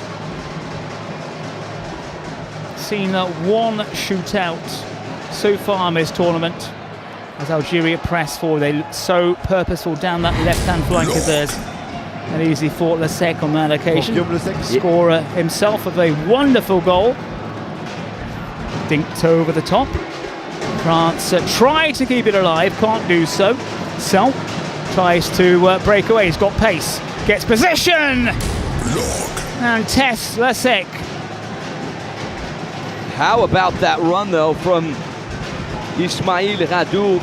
He pulled back on the throttle, went all the way.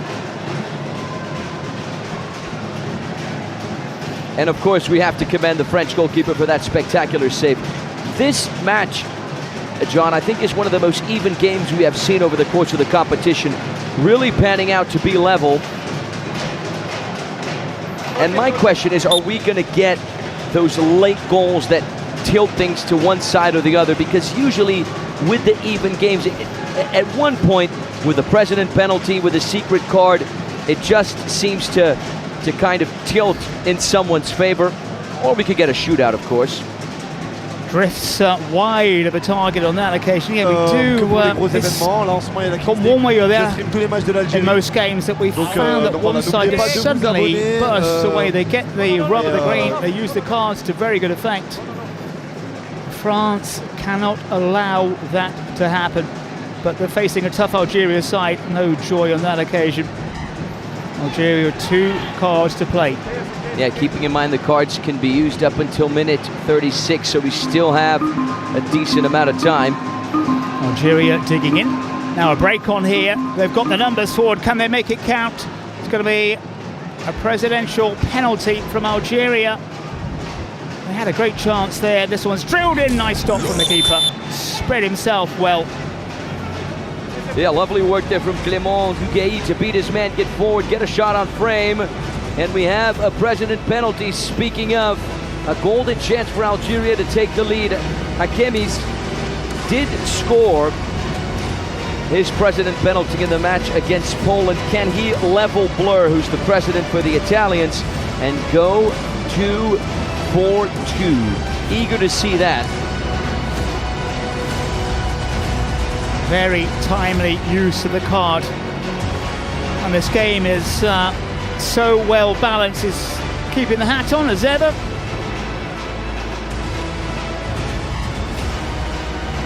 Found the net, but perhaps only just with his first penalty. They all count as long as they ripple the old onion back. Again, it's always interesting. The penalty taker goes across as a shake of the hands. There's still that competitive edge, of course, now the sec. 13 million followers on Snapchat. That's the number for this guy. All hoping, we assume, he's going to find the net. Can he do so? Well, he does.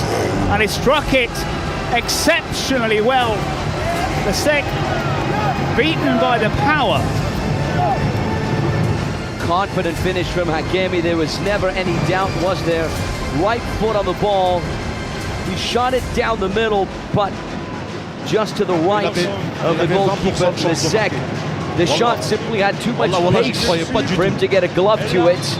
And he converts his second president penalty, 100% conversion rate for the French-Algerian digital creator.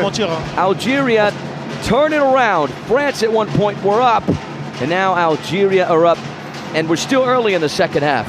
Still very difficult to predict what's going to happen. And remember to sync with the KWC Nations schedule. Easy to do, so you can follow the teams all the way to the Allianz Parque home to Palmeiras. That is where the final is. So sync with us. Keep up with all the news. Keep up with the calendar. Make sure you do that. Very easy to do. Here, France trailing yet again. Only one goal from open play for the French. That's a marvellous strike from the keeper of all people, which perhaps says a lot, maybe about the lack of firepower up front for this French side. As Algeria turn and Algeria move, looking for another wonderful technique. couldn't quite take the ball with him, came very, very close, Hadu. And it's, well, they thought they'd won it back clearly and cleanly. Our referee disagrees. Yeah, lovely give and go there. Hadu was involved on the play. He almost went all the way. It's clumsy in the end. Rough challenge there from Haris El Moutaki, and Algerians are saying, hey, that was all ball, but because of the roughness of the play, I think that's a foul. Yeah, but they would say that as another shot fires in. I think he was a little bit fortunate there to avoid a yellow card as well. Our referee being lenient.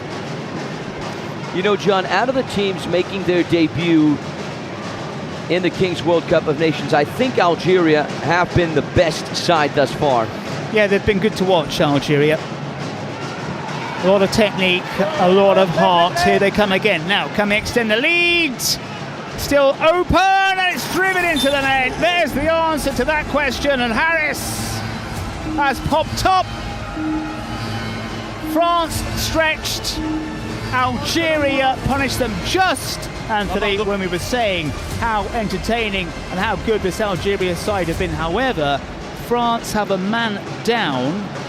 The question is if we're going to get a VAR intervention that might cancel that goal. Either way, very intelligent from Haris El Moutaki to follow that play and run on the other side so he can put himself in the right place at the right time and just send home the rebound. If the goal is legitimate, El Moutaki is going to jump up to 5 goals. He's going to level Perotti as the top scorer of the competition. Let's see this. This is the contact. Oh, that is a hard one to judge here.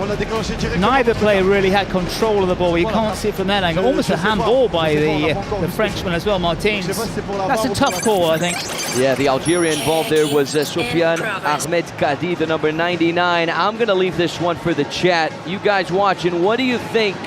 Was this a foul or not? Yes or no? Let me know in the chat. I think Martins had lost possession, but it was certainly a touch on the shin there, but he was down on the ground as well. Do you have a different... Eyes on our referee. It's a secret card about to be thrown in by the Algerians. Do you have a different image from the side? I think our referee's asking for a different angle. Anthony, your gut feeling on this one? My gut feeling is it's not a foul. Both players went for the ball. It's part of the game. Do you have a different angle? Sometimes it isn't nice. Because for me, both players... Eugenio, for me the action comes also from the... That's why you have shin guards. I think Martins as well made a little bit of a meal of it. You see that delayed reaction. Throws himself to the ground, for me, is always a telling sign as well. Show me again. You really have to acknowledge the bravery of these players to go for that tackle. And what I always tend to go by, Anthony, the more replays, and this has been going on for some time, it becomes a guessing thing from our match officials. It means he's undecided. Absolutely, and from up here in the booth, you can see the reaction from the Algerians that say it's no foul. We see the reactions from the French that say it is. And the goal is a no goal. The scoreboard returns to 4-3, but look at this, John. The Algerians have activated their secret card. Yeah, I think France on this occasion will consider themselves a little bit fortunate. It's a game of opinions, of course, but I think a little bit fortunate there. And as you said, we await the secret card. Well, it's a penalty to rub salt into the wounds. A goal taken off, a penalty given as well, and Scala a chance, instead of his side trailing, a chance to put them back on level terms, and does exactly that. Top corner. Yeah, top corner, John. If it worked the first time, why not try it again the second time? 2 for 2 for Anthony Scaramuzzino. The French are level. Wonderfully taken penalty kick. Left foot on the ball, top corner. If there's a golazo from a penalty kick, this is what it looks like. And Anthony, that's a massive turning point, isn't it? Because the French could have been trailing by 2. Instead, double goal. It's even Stevens. Huge decision from the officials. Yeah, now they're going to have double goal privileges. Crazy what happens within the Kings universe. At one point, Algeria were up 5-3. They were looking good, looking comfortable. Now we're at 4-4. What a game. And I wonder how significant that penalty decision, that ruling out of an Algeria goal will be. I'm sure the Algerian fans are going absolutely crazy with that call from our officials, but it's all part and parcel of the game. Might just wind up the Algerians, but it's given France a real lifeline. And of course, just to clarify, it was a secret card from the Algerians, who have the double goal privileges for a little over 3 minutes. Can they take advantage of it in this competition? Some teams have, and other teams haven't. How this game has changed. Fortunes switching from team to team. We're getting massive support here in the chat, John. Just everyone checking in, rooting for the Algerians. Where are the French fans? Surely the French must be well represented as well, but Algeria, they performed well, haven't they, throughout this tournament so far? And I think, as I said, they will be very annoyed by that decision, especially if it costs them here this evening. Yeah, speaking of France and Algeria in Brazil, both teams were actually involved. Driven across the area, no joy for a blue shirt. In the FIFA World Cup in 2014, France made it all the way to the quarterfinal. Algeria fell in the round of 16. Both teams were knocked out by Germany in that campaign. Here's a fun fact for you.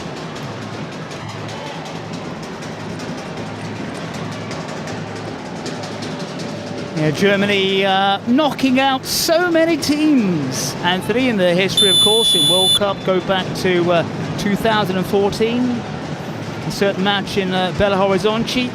This one is whipped away.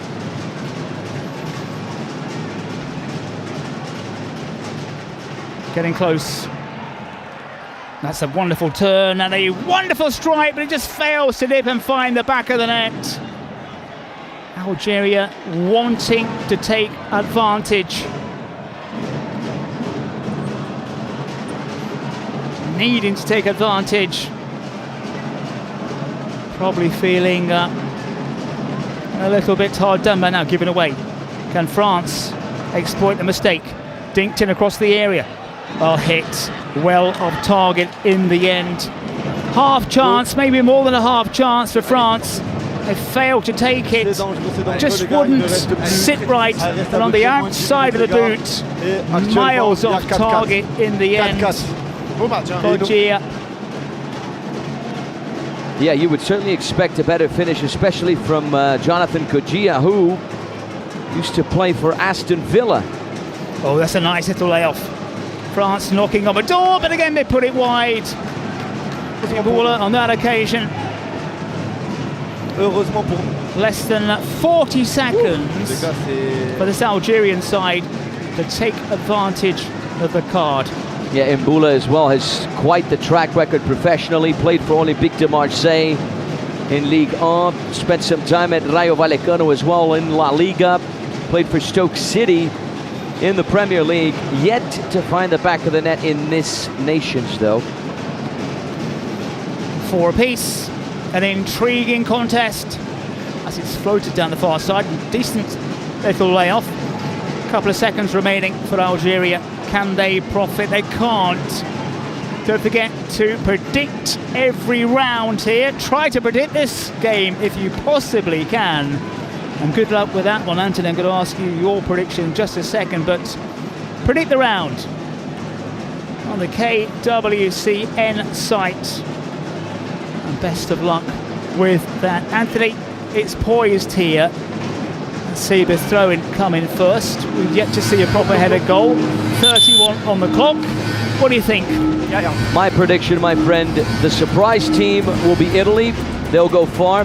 In the final, I think we're going to get Spain versus Brazil. Brazil have their revenge and win it all. That's my prediction. You heard it here first if it happens, buddy. Penalty.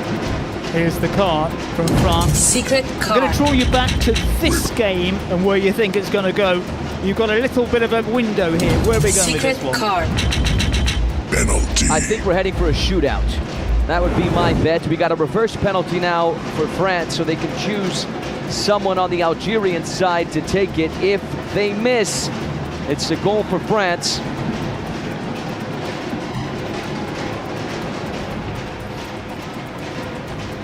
Moscato has the ball.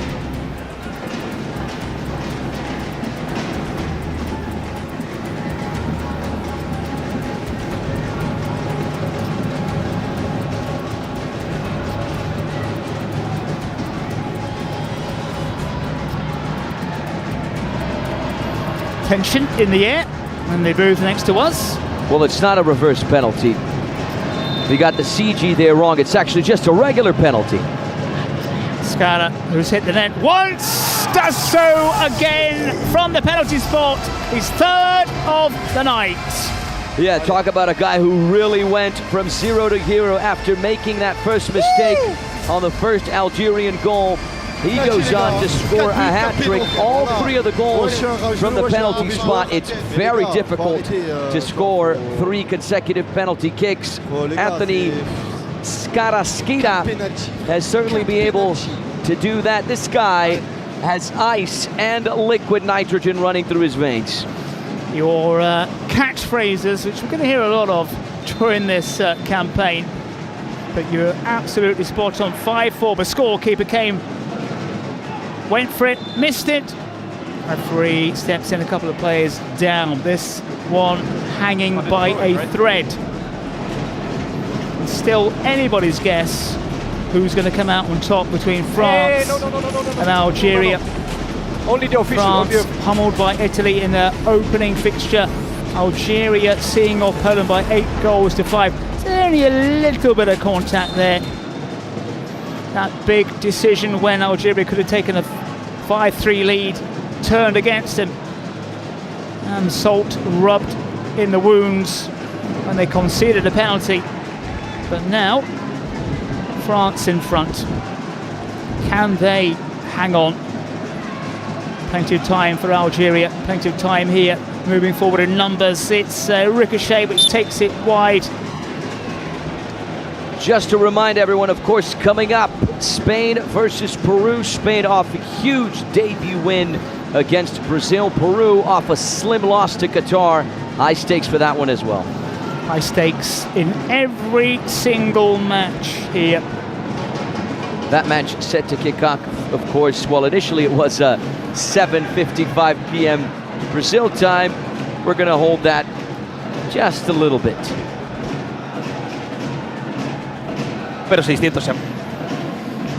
France wanting to keep possession. Even extend their lead if they can. Algeria now, this is where the personalities, this is where the character determination, that looked a little bit soft to me. Está en directo. Bueno. Spain looking on in their booth.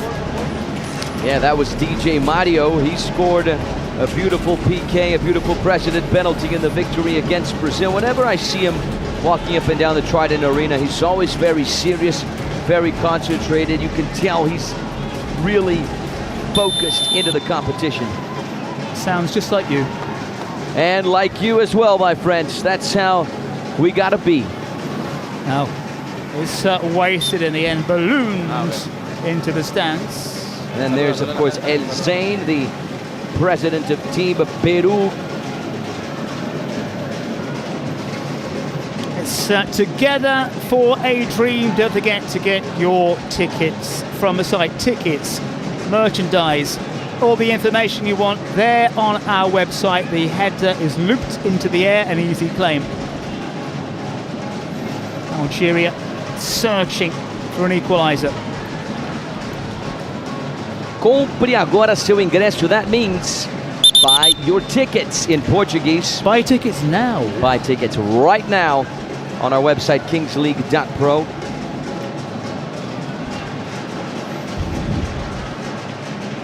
Again poised here.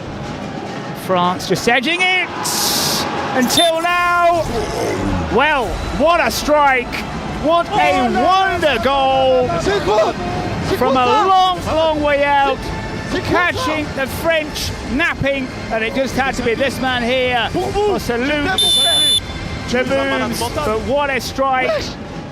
Really hits it with real purpose. That one flew into the back of the net. Yeah. What a time to score. What a time to score a goal like that. Yeah, a right-footed rocket, and the fact that it took a touch off the post just makes it all the more beautiful. The goal scored by Ahmed Kadi, who is a futsal player, best known for his time with Goal FC, and he captained the team and became an Algerian international futsal player, so he's a player that's used to the close quarters. No close quarters in that goal. Outstanding strike just when Algeria needed it. 35 on the clock. But what a bullet shot. And John, look at the score. What did I say a few moments ago, buddy? Yeah, you are our predictor. The predicting machine. Don't go to the website, just send a message to Anthony Wells and he'll tell you exactly what's going to happen. Depends on the day of the week, my friend. I have my moments. 5-5. It's been a fantastic battle. Are France heading for a second straight defeat? Second straight win for the side in green shirts. Who have made the French work for everything, maybe decisions going France's way, but it's on a knife's edge here. Almost 36 on the clock, and it gets really interesting when we get to this point. Ball across the area, hammered almost into the ceiling. Minute 36, as I was expecting. A 10-goal thriller between the Algerians and the French, 5 apiece. We are going into a shootout. So the question is, who can be more calm, who can be more cool, who can be more collected? We've seen some intriguing shootouts, Germany, Argentina, where no one could score. Very, very tight. It was to the goal to our right, where they just kept hitting the goalkeeper, they kept hitting the metalwork of the goal. I wonder how effective these two will be now. Yeah, out of that shootout between Germany and Argentina, we had 9 attempts, only one went in. Certainly hope we don't get something like that right here. Here's Gregory Campé, the French manager, passing out instructions to his players. Let's try and listen into what he's saying. D'accord? Ayez confiance en vous, déterminés. Ok les gars, ça va le faire. Elle sera encore plus belle. Isma! Here's the Algerian camp. And then can you choose if you start or if they should start, okay? Amri. Because they are the away team. This is home, this is away. The stats don't go too far back. This is home, this is away. Away team always choose. First penalty, for whatever reason, tends to have the edge. But Black the for stats and the data on that don't you go start, that far you choose, back. you shoot second. That could be the case. Yeah, and of course, we got a shout out to our friends at Fortnite, because I've heard that several presidents are going crazy over Fortnite Chapter 7. Well, I'm not surprised at all. The storm changes, the new weapons, and all the shop updates. Of course, they've got to be. And you already know I'm not exactly great at the game, but getting the bribe from Kill Bill or Marty McFly in the Battle Pass almost brings a tear to my eye. You know what? I might download it again. Well, for everyone who's feeling the same way, we're dropping a link in the chat so you can download it. Fortnite. Make sure you check it out. If you haven't take a good look at that. Important message, John. We saw a few moments ago the captain for Algeria, Karl Medjani. He played for Algeria at the 2010 and 2014 FIFA World Cup. So let's see if he can use that experience to try and teach these players something right now. Get your votes in as well. It's a really crucial time here. Now, drills it in. Harris kept his cool in front of goal.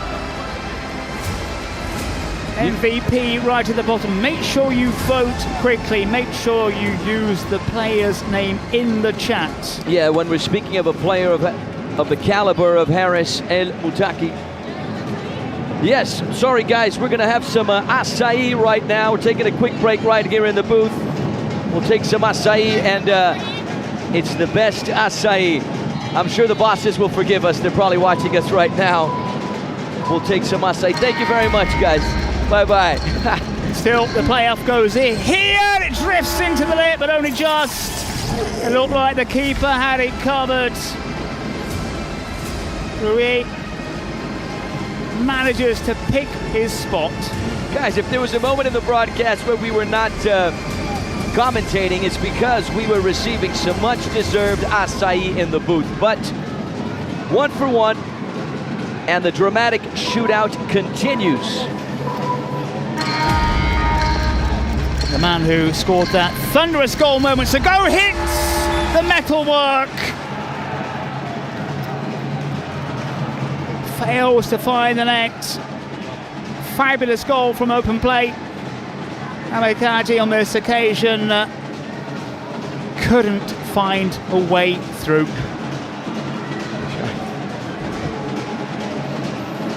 Reminder at the bottom, MVPs vote. Get your votes in quick, you've got time with a shootout. Imbula now races forward, he's got 5 seconds. Tries to create the space for himself, the keeper gets a touch, but the power of the shot sends it home.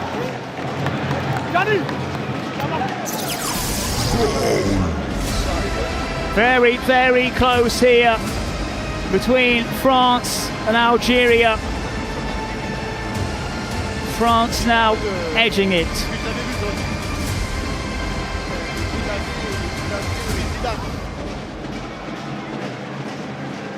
The power of a shot. Keeper went down, got a palm on it. Couldn't keep it out. Yeah, overall, John, I think the conversion rates have been good. Out of the 4 attempted, right, 3 have gone in, so certainly better than what we saw between Argentina and Germany. Zidane, he has the name. Has he got the pedigree? He hasn't. Well, a sec committed very early, closed down the angles, closed down the options. He's having a very good game, Lasek, on the score sheet, of course. And now, perhaps, the penalty king. Sal on his way forward for France. Yes, Zidane, from the looks of it, has the name, but with that finish, he doesn't have the game. The nephew of Zinedine Zidane denied. Now this is big here for the French. Can they put it away? Wonderful skills! That's how you score! Great footwork. And the front, number 10, finds the back of the net. Terrific footwork from him. Wonderful balance. France with a foothold on the points. Yeah, you'll agree with me, John. This guy has got liquid nitrogen running through his veins. That's very tricky to do because other than having the confidence, you need to have the time to do that. You only have 5 seconds. You need to run, move it out of the goalkeeper, and punch it in. Great work. Algeria need something here. Aquara to step forward. He's past it 5 seconds. He's got the 5 on the back. A keeper denies him. That's sick. In terrific form. France coming back from that defeat against Italy to see off Algeria. And you can see how much it means to this French side. Terrific stuff from them. President is absolutely overjoyed. We're in the booth next to us. France beating Algeria, and they had to get the result, and they got it. Yeah, dramatic shootout win, John. I see Adil Rami just storming out of our booth right now. He's running to the field, and this win just really entangles. It just really bundles up this Group C, because now you have France with a loss and now a win, and then you have Algeria with a win and now a loss. Goal difference will, of course, matter. Italy shooting at the top of this Group C show. For the man of the match, Scada, who kind of had a mixed game to some extent. 3 goals, so you can't argue with that. Yeah, when you're the hat-trick hero, John, I think you deserve the MVP of the game. But again, it's always an outfield player so far. Don't forget, he's going to be signing the match ball as well.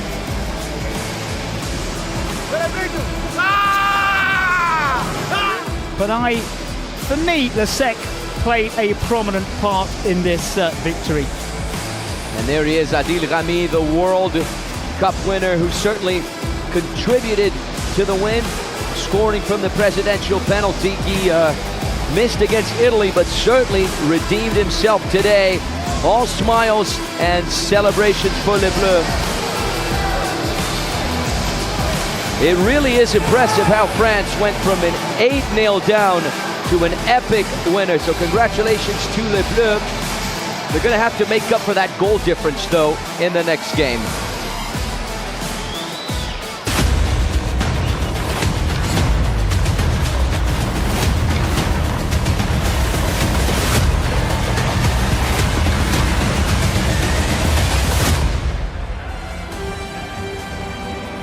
What a game. What a game we had there between France and Algeria. What a game I'm sure we're going to have here between Spain and Peru. Coming up shortly, live and direct from the city of São Paulo. Yeah, the Peru of Juan Perez, a.k.a.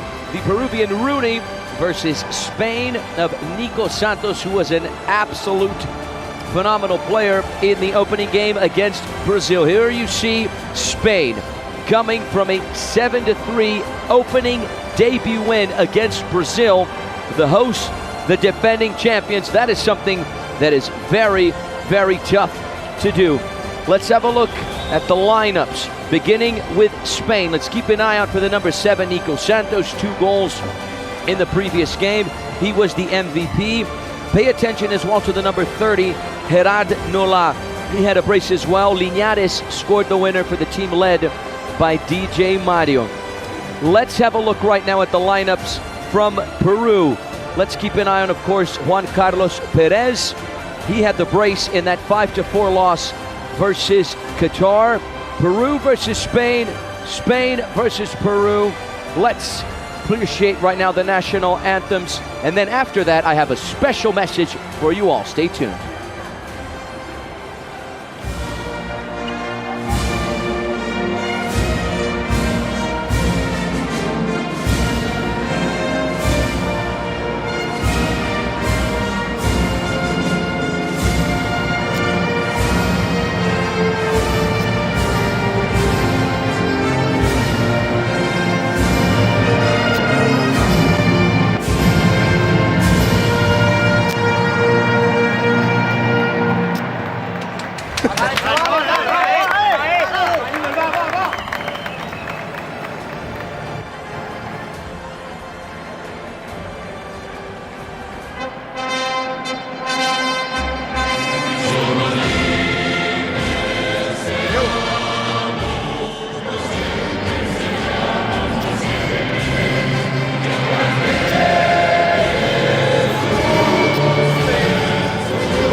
And there we have it, ladies and gentlemen, the national anthems of Spain and Peru ringing loud and clear in the Trident Arena. Guys, look at this. We just posted on social media a message from Kaká. He's going to take Brazil's penalty.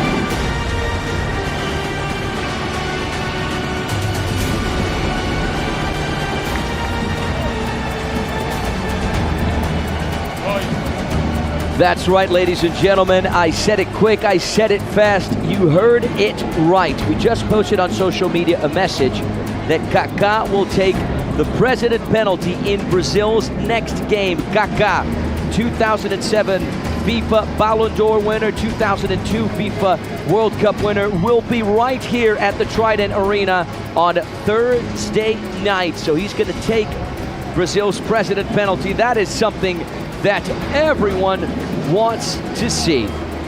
Yeah, huge events coming up with us in a couple of days' time. The audience has decided the 1 versus 1. Spain, number 8, Marc Pelaz. Peru, number 22, Juan Carlos.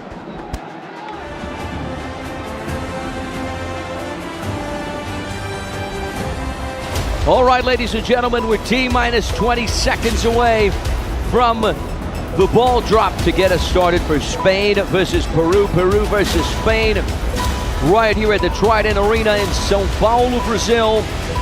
Day 2 of match day 2. This is a Group D battle. Get ready. Fasten your seatbelts, ladies and gentlemen. Here we go. The dash for the ball begins, and we are finally underway. Spain get to it first with Marc Pelaz, the number 8. He certainly has the speed. He's got the support of Dani Perez, the Spanish goalkeeper. Back towards Pelaz. Here's Perez. Pelaz hits it first time. The contact there had to be better. It goes wide. Yeah, the goalkeeper, for my money, really should have pulled the trigger on that occasion. We've seen how effective goalkeepers are. Chance wasted. Peru looking for a response. Juan Carlos Perez. Here's Eric Ramirez Frio. Went for the lob there. Dani Perez was aware of it, able to deal with that ball. Here comes Spain on the response down the left. Pelaz met by Juan Carlos. Attempted the effort with the tip of his cleat, unsuccessful. Yeah, the keeper was in all sorts of space there, but not used down the centre. You've got to be aware of your opponents and also where your teammates are. Juan Carlos, este es uno de los que lo hace a little over a minute into the game. It's now 3v3. No goals thus far. Here's Eric Ramirez Frio. He scored a goal in the first game against Qatar. Can he find the back of the net again? He's able to connect with the teammate, Juan Carlos Rooney, off the post. Peru denied by the medal. There's the long ball. Is it going to go in? Almost. Estamos fallando mucho, touch too many. It seems squeeze the shot in. It's a little unfortunate. Va a entrar Oscar as he rounds the keeper and then just tries to get himself in position. Not a bad effort though from the Peruvian number 22. Here's Frio. The support from Juan Carlos on his right foot, trying to work his way inside. Look at that piece of skill. Met by Dani Perez, charging into that ball. 2 minutes in, so far a very even contest, no goals. Usually we get some goals in the first few minutes of these games. Not the case, at least thus far. Opportunities abound, wasted chances perhaps. 3, 4, 5, 6, 7, 8, 9, connecting with Juan Carlos, right foot. You can hear the countdown as well. They need to at least try to release a shot on goal within that 10-second frame, and he failed to do so on that occasion. Spain with a chance to restart with Oscar Col, the number 10. 3 minutes in, he's got the support on the right-hand side from Pelaz. Here's Col once again. Aitor Vives. Spain working the ball from player to player, from foot to foot. That wasn't the best of passes. Puts Dani Perez in a tricky situation. Play. Peru looking to win it back, but Spain are simply not allowing that to happen. Here they come once again. Pass up the field. It's a good ball. A tight position there for Oscar Paul. Dispossessed. You know, Spain now suddenly arriving with a big reputation, seeing off Brazil. I just wonder if Spain can find the consistency to grind out the results here. They are in the driving seat. That win against the host nation was absolutely massive. And they now, if you look at what they've got, their fixtures, they are in the driving seat in this league. Especially after, of course, what they did against Brazil. It wasn't any old victory. It was a 7-3 thumping over the hosts and defending champs. Spain are without a doubt a force to be reckoned with, but so far Peru are giving them a tricky time. Is it one of those games as Spain? We said on numerous occasions they deserve to beat Brazil. Now they have to do it against the sides who are nowhere near as good as the host nation. They have to prove they can grind out the results, because they are in the driving seat in this group, and they've got to take full advantage to book that place in the quarters. Yeah, very tactically intelligent side. Here's Skoll inside the center circle. He's got the support from Dani. Not the best of touches there from Aitor Vives.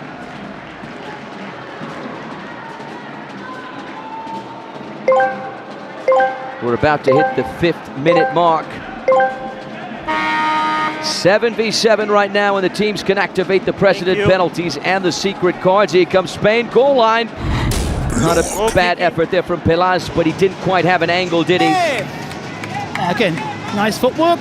Again, what you've got to do, okay, he can see from that position. He's got a little bit of an angle there, but you need to be aware of who's around you, and I think both sets of players have been a little bit guilty of that. Here's Giovanni Portilla.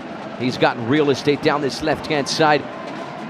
Look at how quick Spain can regroup defensively. It's very tricky to play against Spain. They don't give you a lot of space. Here's El Varón.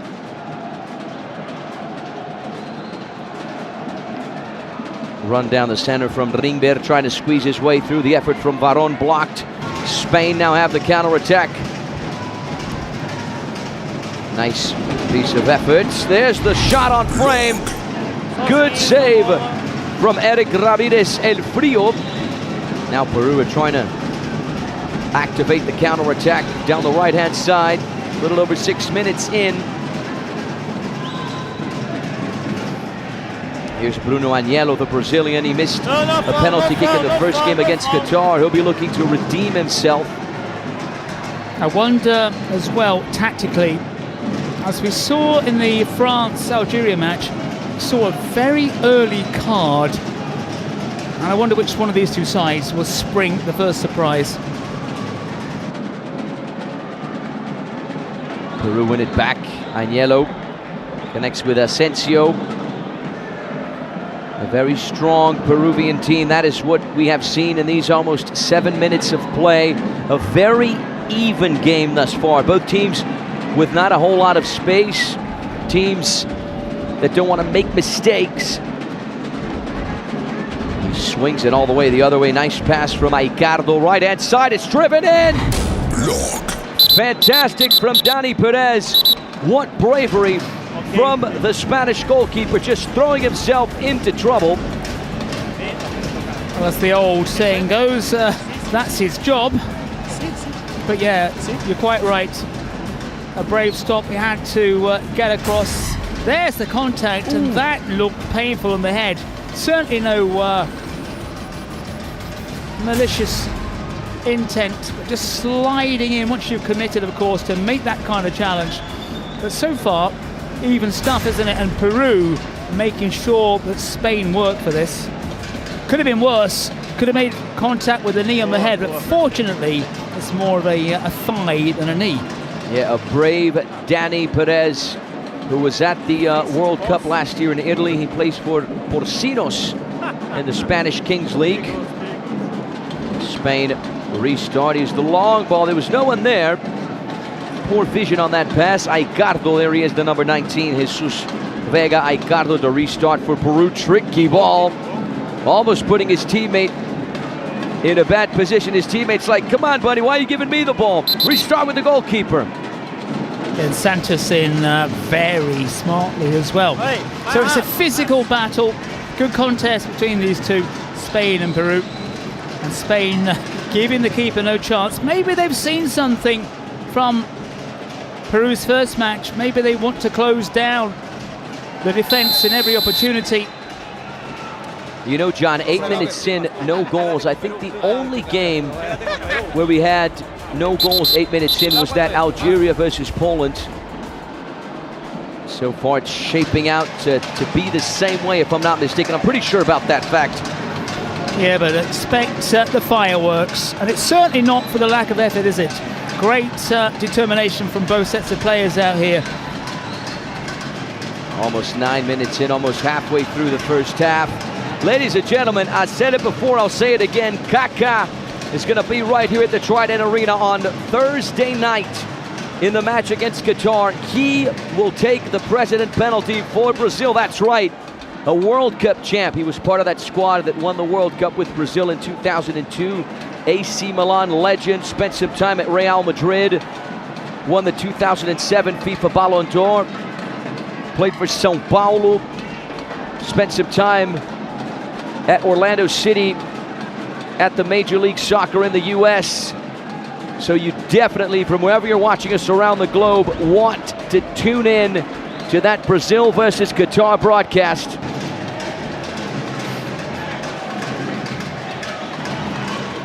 Yeah, Kaká against Kata.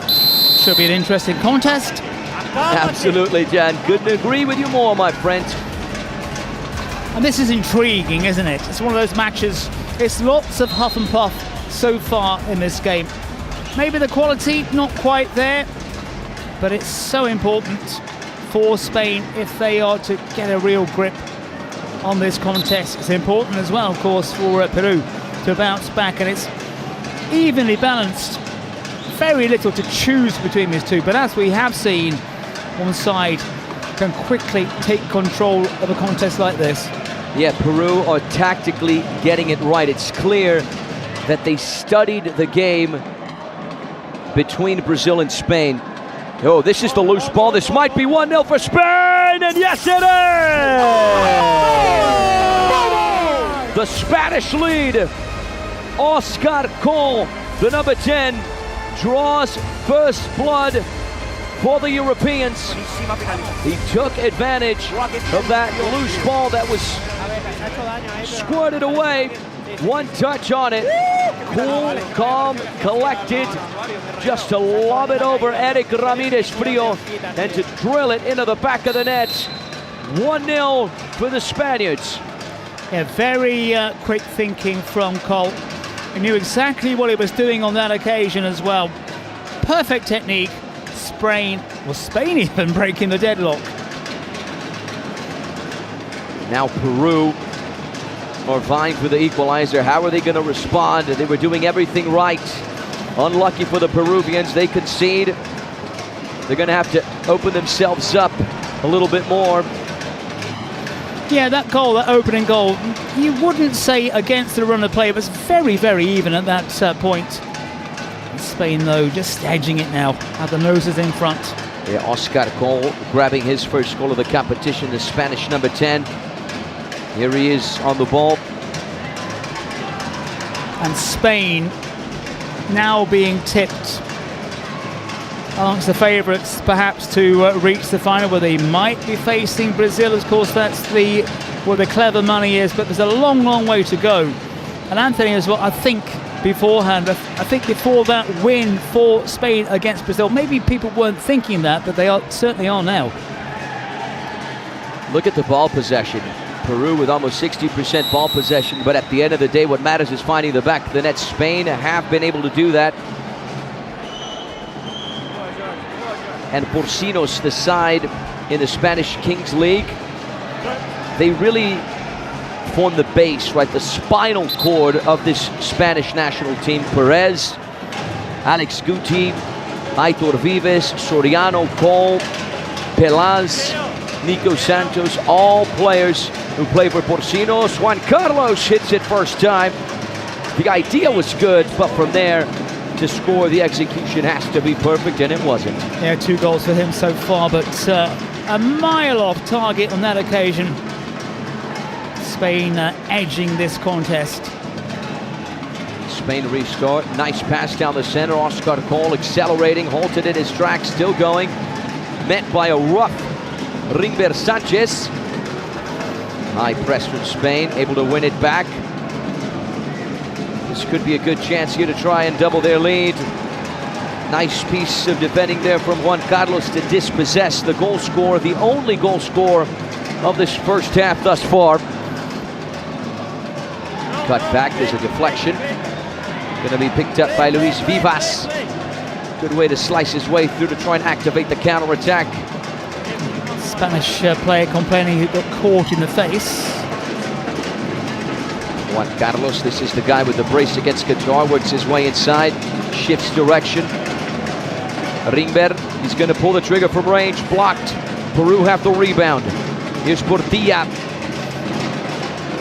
Tried to lob it through. It was read well by the Spanish defense, who have the chance to restart. Yeah, I was just about to mention the back line for Spain, solid, given few opportunities away to Peru so far. Early doors, when it was the 2 against 2 scenarios, yeah, of course any team can do that, but now we're at a full scenario here. Spain looking solid. I don't want to do the kiss of death because they almost gave it away on that occasion, but it's hard for Peru. Here comes Spain, right inside, driven in, almost to 2-0. Spain, oh so close to doubling their lead. It was Alex Guti, right place, right time on that far post. Unable to tap it in though. Good work from Eric Ramirez Frio to just close down the angle. Yeah, right place, right time, wrong finish. Here comes Spain, left hand side, Nolab. I think what you find is when we have 7 against 7, it's the sides with the better quality of the sides who are going to score goals. I'm not going to say anyone can score when it's 2v2, 3v3, but it's a lot easier in that situation. When it's a full complement, goals are a bit more special and harder to come by. Yeah, and speaking of difficult, it's certainly a tough challenge for Peru and Qatar because they're stuck in this Group D that have the mighty Spaniards and the defending champs Brazil. So Peru were very decent against Qatar, a slim 5-4 loss. They're putting up a good fight against Spain, but it is not an easy task. This is a climb up a very steep mountain. Yes, also as well, the way Peru are playing, if they can get something from this match, which means of course they have to win, it's not going to be easy for Brazil. Brazil that on Thursday nights play Qatar. Kaká will be in charge of Brazil's president penalty. VAR intervention right here. Possible handball, let's have a look at it again. Elbow there from Jorge Sevilla, the number 15. Yeah, for me that's okay, there's contact, but he's flying in okay, he's got the arms extended, but it's so close, but of course, inevitably it's going to get given. And for me, you've got to use your kind of common sense. How close was he when he struck the ball? Okay, the arms are out, but he's diving in. It's a penalty kick for Spain. Gerard Nola is going to take it, the guy who scored and missed a PK against the Brazilians, but we know how good he is from the spot. A chance to double Spain, double their lead, double Spain's lead. Eric Ramirez Frio stays on the line. Nice angle from our drone here. You see a few Peruvian flags in the background there. Tira o pé, everyone is outside of the box. It's Nola aguarda, versus Nola. The referee sounds the whistle. Nola! Calm, cool, collected. It had the pace, it had the power, it had the precision. Spain double their lead. Frio went the right way, but the PK was just too good. What a strike, John. Yeah, Nola or Noya or Noja, depending on where you are, of course. Yeah. Third goal. Estamos bien. Estamos bien. What a strike now with 3 goals in the competition. Here's the replay. They're just starting to get a little bit of a grip on this one, the Spaniards. Still a long way to go, Peru. Peru, I think, have put in a decent showing, but trail by 2. Yes, Spain slowly but surely edging ahead. Spain are able to get closer to the Peruvian goal than Peru are able to get closer to that Spanish goal.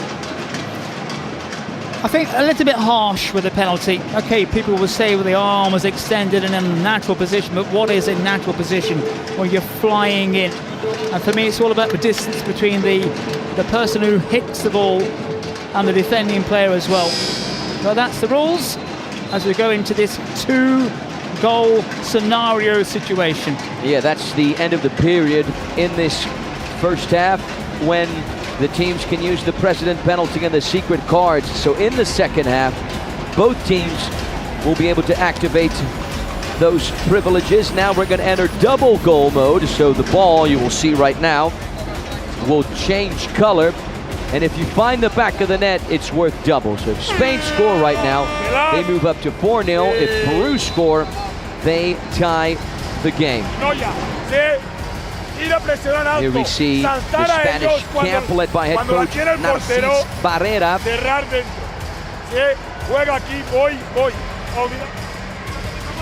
And here's Peru led by head coach José Guillermo Hernández Cortijo.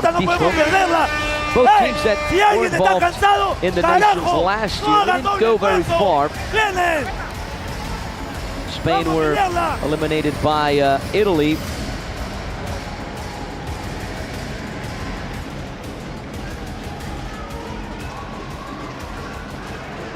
An opportunity for these sides to take full advantage of this 2-goal situation. You put the ball in the net, it's worth 2. We begin double goal mode. Here's the through ball. Peru win it back, able to deal with it defensively. Is Guti accelerating forward, trying to punch his way through. Only got so far. Rimber wins it back. Such a workhorse in midfield for Peru. The number 18, Rimber Sanchez. A good pass inside.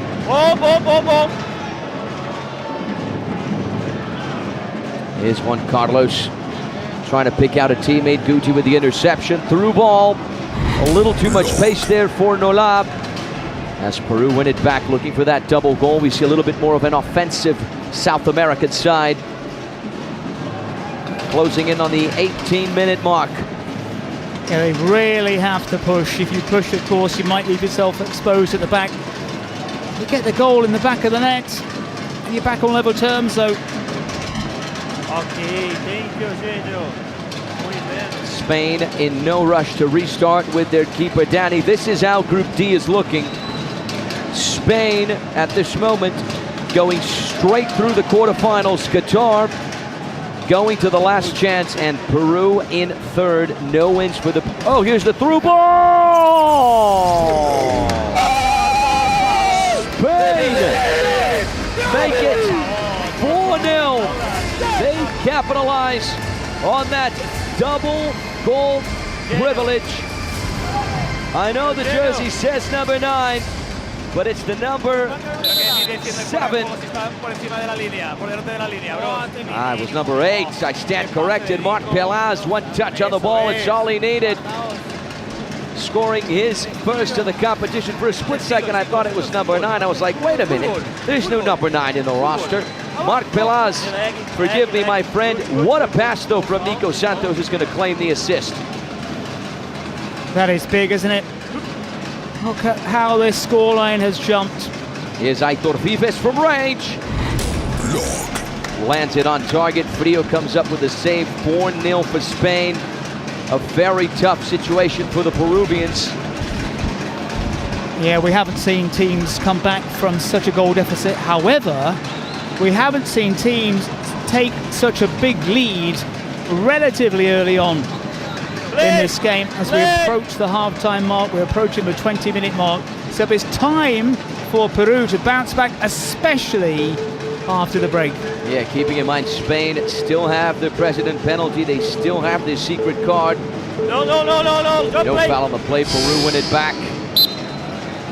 And that is the end of the first half, ladies and gentlemen. Spain are walking all over Peru. They lead by 4 goals. It was just 2-0.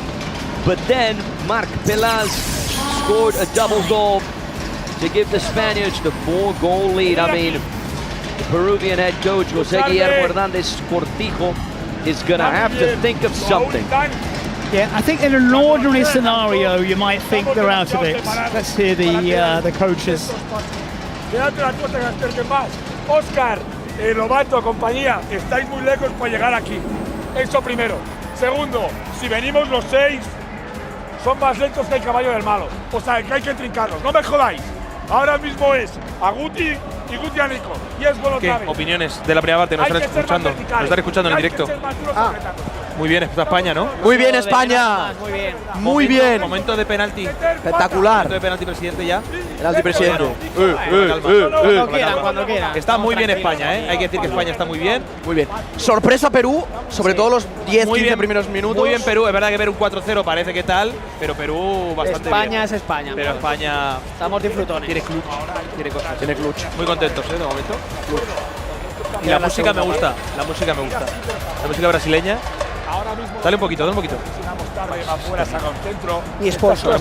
Se puede también entrevistar al Zein, no sé si lo sabían. A ver si el Zein incluso. Y luego no sé si pincháis Captain Steak, es nuestro Captain Steak. Es nuestro turno y no estamos diciendo gran cosa. Habla tú, capitán. Habla, capitán. Habla, capitán. 4-0. Estamos viendo fútbol. La gente está viendo lo que quiere ver. La gente quiere ver a España. A ver si incluso el Zein. A ver si el Zein cambiamos al Zein de Captain. Sí, y esto cerrar. Cuando vaya aquí es cuando voy a poner empujar. I think fair to say the Spanish camp pretty heavy. Let's see if we can get anything from Peru. Nuestra criollada. Muy fácil. Ahorita lo vamos a remontar, tú tranquilo, nervioso. Lo estamos dejando porque bueno, hay que darle un poco de claro, el primer tiempo un poco de luz a los españoles, ¿no? Hermano, los españoles no tocó el balón, solo tuvieron 3 oportunidades y aprovecharon nada más. No sé qué tanto hablan. Nos robaron un penal y gol doble. Vaya errores nuestros, pero que lo vamos a corregir en la siguiente etapa, ¿no? ¡Arriba Perú! Arriba Perú, vamos arriba Perú, el ceviche, macho mi oro, arriba Perú. A por el oro, hostia. A por las ollas de oro que nos quitaron, joder. Devuelvan el oro. No, cualquier cosa puede pasar. No, sí, la verdad es fútbol al final del día, ¿no? Bueno, es Kings League en realidad. Pero es parte, ¿no? Es prácticamente que activen la carta de gol por 4, pues, ¿no? Capaz hay una nueva carta que no sabemos. Cambiar el resultado. La carta de cambiar el resultado. Y se invierte. Piqué, si nos está escuchando, carta inversa. Carta inversa tiene que salir. 4 para nosotros. Para Perú. Pero es parte de igual, se resalta mucho el esfuerzo de los chicos, ¿no? No, pero hay que tener en cuenta que no estamos eliminados. Falta Brasil, un rival que por cierto, no voy a decir fácil, pero un rival que ha perdido contra España y nosotros nos vamos a pelear a España. And now it's time for the dice roll, and Adil Rami will be in charge of it. You see us right next door there, booth number 7, waving towards the drone. There we are. This is the booth in charge of the English broadcast. Adil Rami, 2v2. That's what it's going to be for the first 3 minutes of the second half. Well, certainly an honor and a privilege, right, to have the dice being thrown right next door, John. You got a video of it. You know what would be even better if we are given a chance to throw a dice onto the floor. How's that sound? I think we should pass on that message to the bosses. Hey, bosses. Heard, loud and clear. Hey, bosses, we want to be in charge of that dice roll at one point in the competition. I think it'll happen. Or maybe not, I don't know. Underway with the second half, ladies and gentlemen. Fasten your seatbelts. Here we go. The ball drops from the ceiling. 2v2. This is my favorite mode. Really is important to point out that this game is not yet over. This is a big chance here for Peru to try to bounce back. Of course, Spain could get a real stranglehold on this match as well. So it's down to the side in black. Let's see what this beginning of the second half reserves for us. Almost no lap. Tapping it in. It goes out of bounds. Peru will be thankful. Spain sends it wide. Yeah, that was a very good chance. The South Americans restart. Here's Frio. He's got El Varón on the other side. This guy was the top scorer for Peru at the Nations in Italy with 4 goals. Here's Frio. He's going to tee up Varón! And Peru have a lifeline. Frio towards El Varón. Back of the net. The South Americans on the scoreboard. For the first time, we have ourselves a game, John. Yeah, so important right now when you've got so much space and time to make it count. Okay, it's still 4-1, but it's just that little bit of a lifeline, as you said. They've got to press forward. They have to commit. They've got to go for it now. A goal on one side, a goal on the other. That's the speed at which the Spanish score the 5th. It's the number 7, Nico Santos. Here he is, right foot on it, scoring Spain's 5th and his 3rd of the competition. Yeah, just when Peru. And it's a goal on the other end. It's a back and forth game. It doesn't get any better than this. It's the Brazilian-Peruvian Bruno Agnello to find the back of the net. Peru get a second goal. And they have the lifeline yet again, left-footed finish, cool and collected. Yeah, there's just no time, is there, to explain a goal here. It's gone from one end to another. Here's Nolab on the goal line, blocked. Peru able to hang on defensively. It's still a Spanish ball, though. Yeah, I think for me, this portion of the match, straight after kick-off in the second half, for me, is always the most exciting. There's Frio. Corner kick taken short, Nolab. Towards Nico Santos.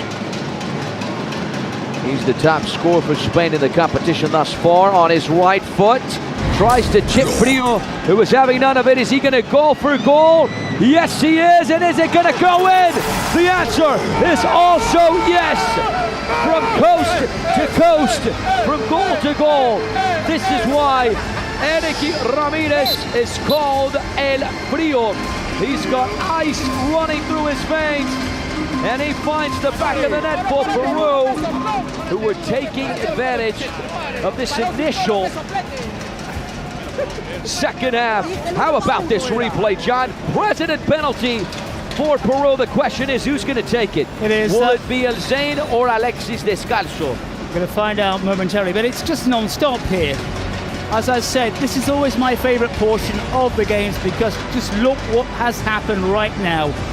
8 goals have gone in, 5 to Spain. They look like they were going to run away with it. We said this is the moment when Peru have to come out, show the Spaniards what they can do, and they're trying to do it. Yeah, it's Alexis Descalzo, the Mr. Universe, who scored against Qatar. He's going to take the president penalty. Yet again, a chance to make it 2-2 for him. And 5-4 on the night as well with his Stoke City shirts, which Peru used in their first match. And he's having a word there with Bruno Agnello. President penalty right at minute 23 to really shoot the Peruvians back into this game. I think you can hear the noise as well because I think the Brazil fans are more than happy to see Peru take this match to Spain. And he's going to take his shoes off. The referee sounds the whistle. He's going to switch his foot. He's ambidextrous apparently. Right foot on it! Power, pace, and precision as well from Alexis Descalzo. He's not a pro, but he certainly took it like one. Peru were down 4-0, and John, just like that, is 5-4. This is why the Kings universe is simply remarkable. We have ourselves a game. Yeah. How this game has gone from one end to another. Spain look like they're going to walk away with it. And great technique as well. Was he going to take it on his left? Was he going to take it on his right? It was the right in the end. Belted it in. 5-4 the scoreline, where it looked like Spain were going to saunter through the fixture. Peru are having none of it. And now, John, we have three presidents who are 2 for 2 with the PKs. We got Blur from Italy, Rakevis from Algeria, and Alexis Descalzo, Mr. Universe from Peru. I'm excited for this one, John. Listen to the Trident Arena right now. The Peruvians are in absolute awe after that goal. Yeah, let's call them the Peruvian Brazilians.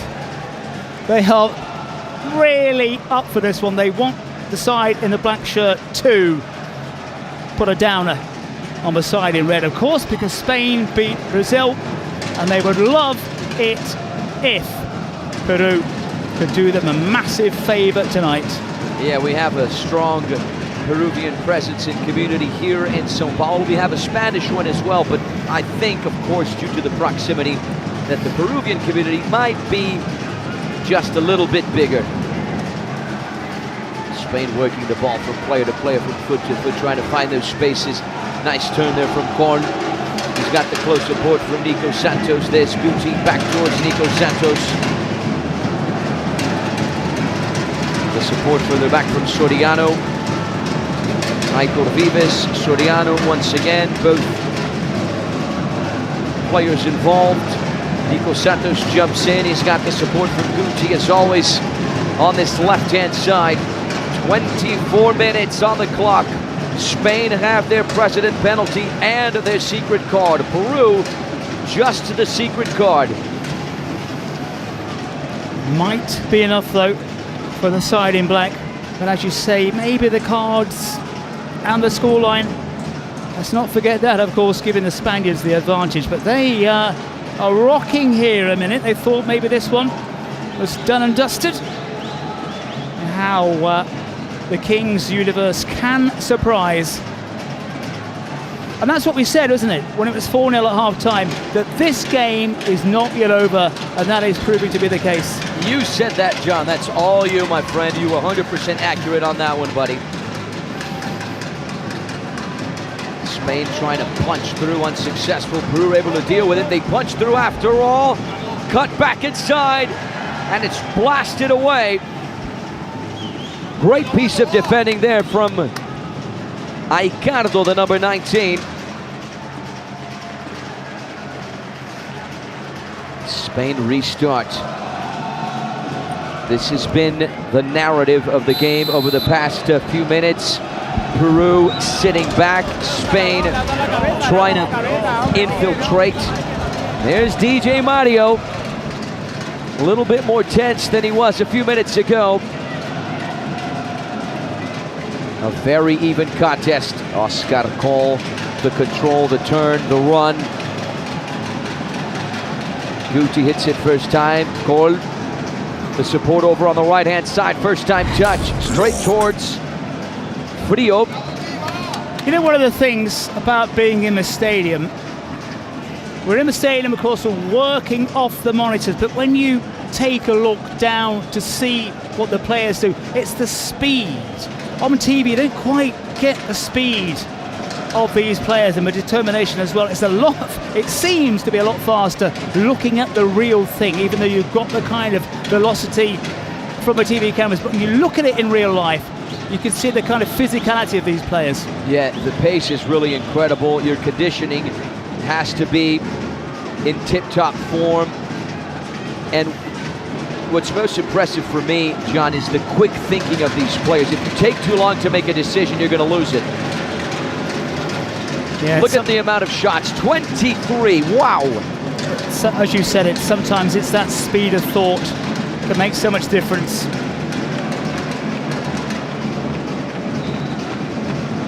It's Spain's ball on the left wing. Guti to restart with Cole. Remember to get your tickets on our website, kingsleague.pro. The final January 17th at the famous Allianz Parque in São Paulo, one of the most modern stadiums in this part of the world, the home to Palmeiras, one of the most important teams here in Brazil. And together for a dream. Site, of course, not only tickets, all the merchandise, all the information about this fabulous competition. Spain are one of the favorites to be there, especially after beating Brazil, but Peru are giving them a very, very tough time. And Kaká, you can see Kaká in the bottom right-hand corner.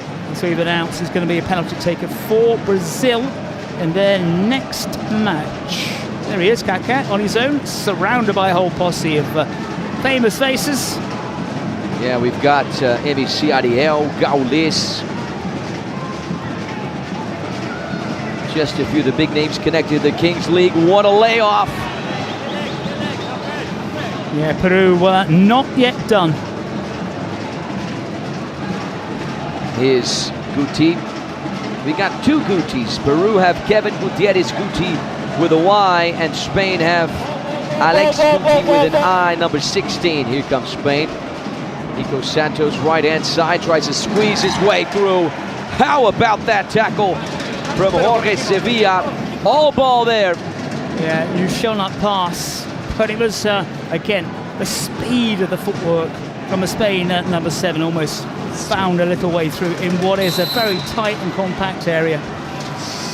Spain have the corner kick though, minute 29.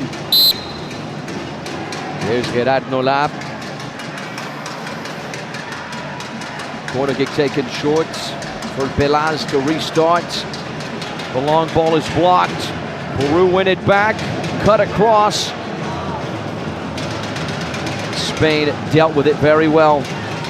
Able to restart. We're closing in on minute 30. And right as I say that, we get a secret card from Peru, if I'm not mistaken. Yes, there it is. The South Americans activate the secret card. There was a foul here on Nolab. Secret card at this stage of the game really could have a huge impact. Let's not forget though, Spain, 2 cards available. You look at the top corner next to the ESP area. Secret card to play. Okay, depois a falta, tá? Yeah, the blue one is a precedent penalty for DJ Mario. Eugenio. The green one is secret card. They can be activated till minute 36. So Spain still have time. They're in the lead. Peru are using their secret card. Let's find out what it is. Goal times 2. So if Peru score in the next 4 minutes with this double goal, they're going to turn it around. That would be crazy, John. Absolutely crazy.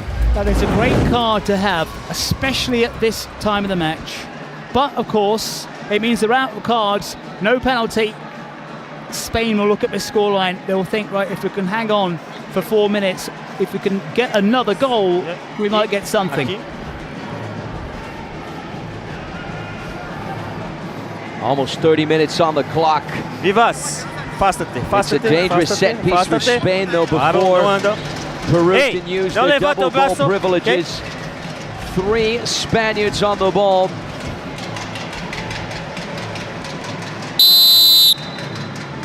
The referee sounds the whistle, left foot on it, and it's barreled out of bounds. Peru to restart, and the countdown begins for their goal times 2. Yeah, the effort there, more power than precision, to say the least. This is why the sky is El Frio. He's got ice running through his veins as well. The chested touch. No.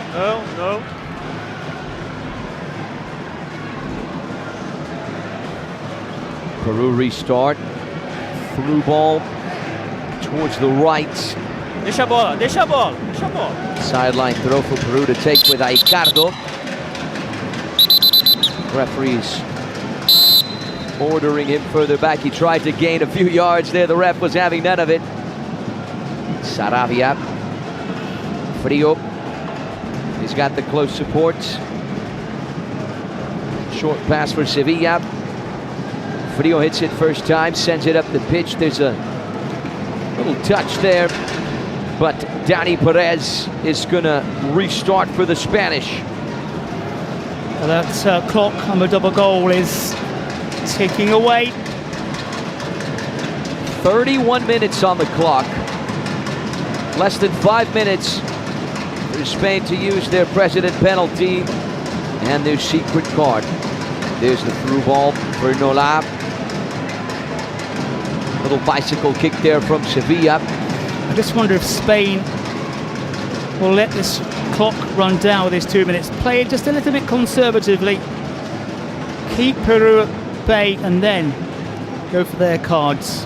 John, I think you're right there on the money, my friend. I think they're going to wait till minute 35:59 or 35:58 to use the precedent penalty and the secret card. Give them the advantage if we go into the match ball situation. If that happens, of course. Spain have only a 1-goal lead. There's a foul there from Saravia on Gerard Nola. Another set piece for the Spanish. Hold down the right wing. The cross wasn't very good, was it? Out of bounds. Peru in a hurry to restart. They only have a minute 30, 90 seconds now on that double goal. Precedent penalty for Spain. DJ Mario. Yeah, they've gone. We're talking about them using the cards. We knew the cards would become. They got 2, of course, to use. One being the presidential penalty, so they had to get it out quick. Of course, it's not going to happen right now. Off of El Varón there, Peru win it back. Here's Frio. He's got the support over on the left-hand side. This ball across is very dangerous. Portilla hits it first time. It's a good ball. El Varón couldn't get a hold of it. Spain win it back. Here's Nola, tries to cut it across, blocked. And Spain will slow things down. Take those precious seconds away in that green box at the top of your screens. And it's not going to be DJ Mario this time. Spacito on his back. I don't know if he's like a little Spurs fan, who knows? Yes, Spacito to take it.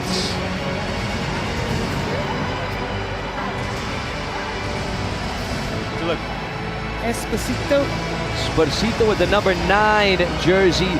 The famous Fernando Torres jersey, right? He had the number 9 for Spain. Morata, if I'm not mistaken, is the number 9 as well. Well, has he got a Torres finish in him?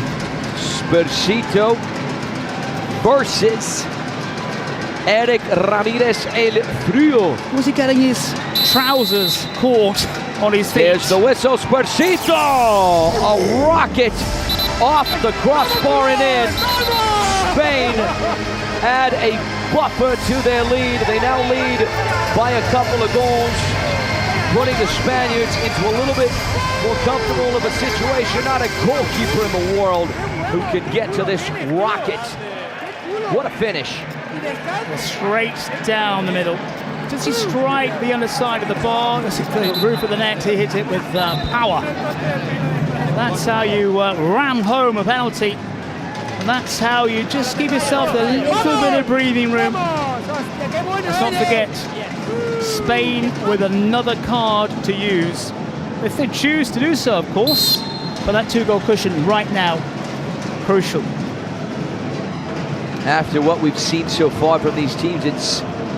What a goal! Sensational strike from Oscar Cole. And that just might be the nail in the coffin for Peru. A lovely left-footed strike. Hitting it first time. Here's the replay. John, right as Spain activate their secret card. Yeah, everything has gone right for Spain in this last couple of minutes. But that was an absolutely wonderful volley. They win the header inside the area. Spain looking very good to make it 2 wins out of 2. And Spain sending a message to the other sides in the competition, but there's still time here. Here's Juan Carlos driving down the right-hand side. Goal line. almost ran out of real estate.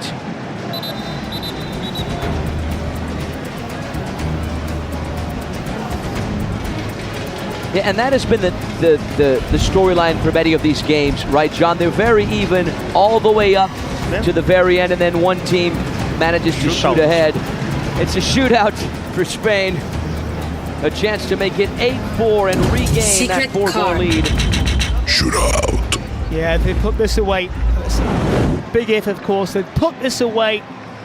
They're getting very, very close to what is going to be a massive, massive win. And again, a huge statement sending out to the rest of the teams, especially the Seleção of Brazil.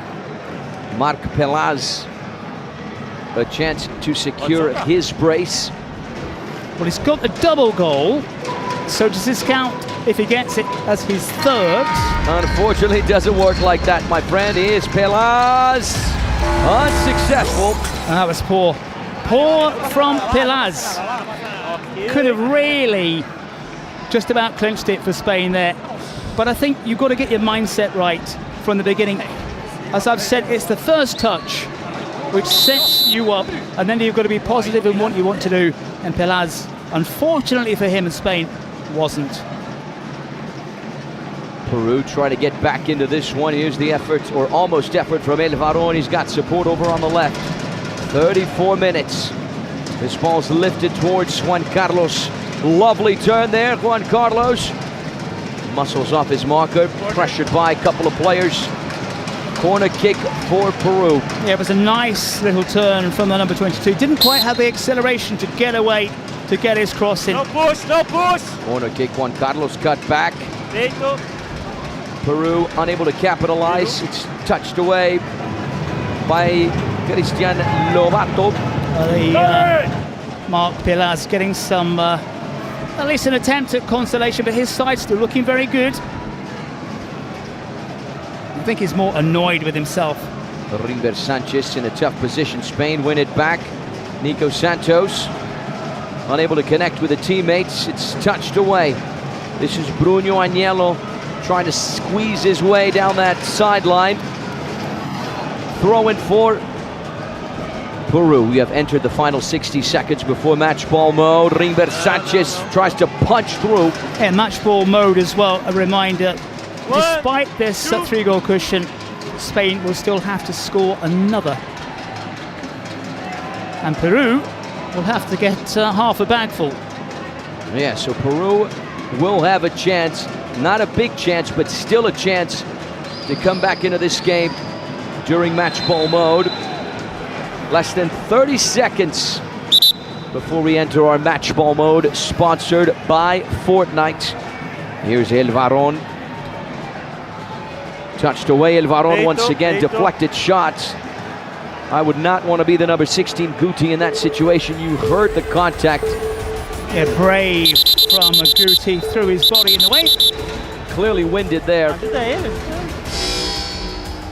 Kept his eye on the ball as it came in, and well, maybe a glance off the chest in the end, slightly deflected. Could have been a lot worse, of course, but still painful. Yeah, to the stomach there. The Spaniard clearly wounded. I would not want to be him in this situation. Ouch! There's the replay. Yeah, it just kind of skims off the chest, doesn't it, really, more than anything else. It's still hard enough, but still enough to send that ball wide of a target. There he is, made of metal. All right, ladies and gentlemen, we have reached minute 36. Remember to vote for the MVP of the match in the chat, okay? Soon we'll have the options on your screen. They'll be in a banner on the lower part of your screen. And of course, match ball mode will be exhilarating as it always is. Nice wide angle here of the Trident Arena.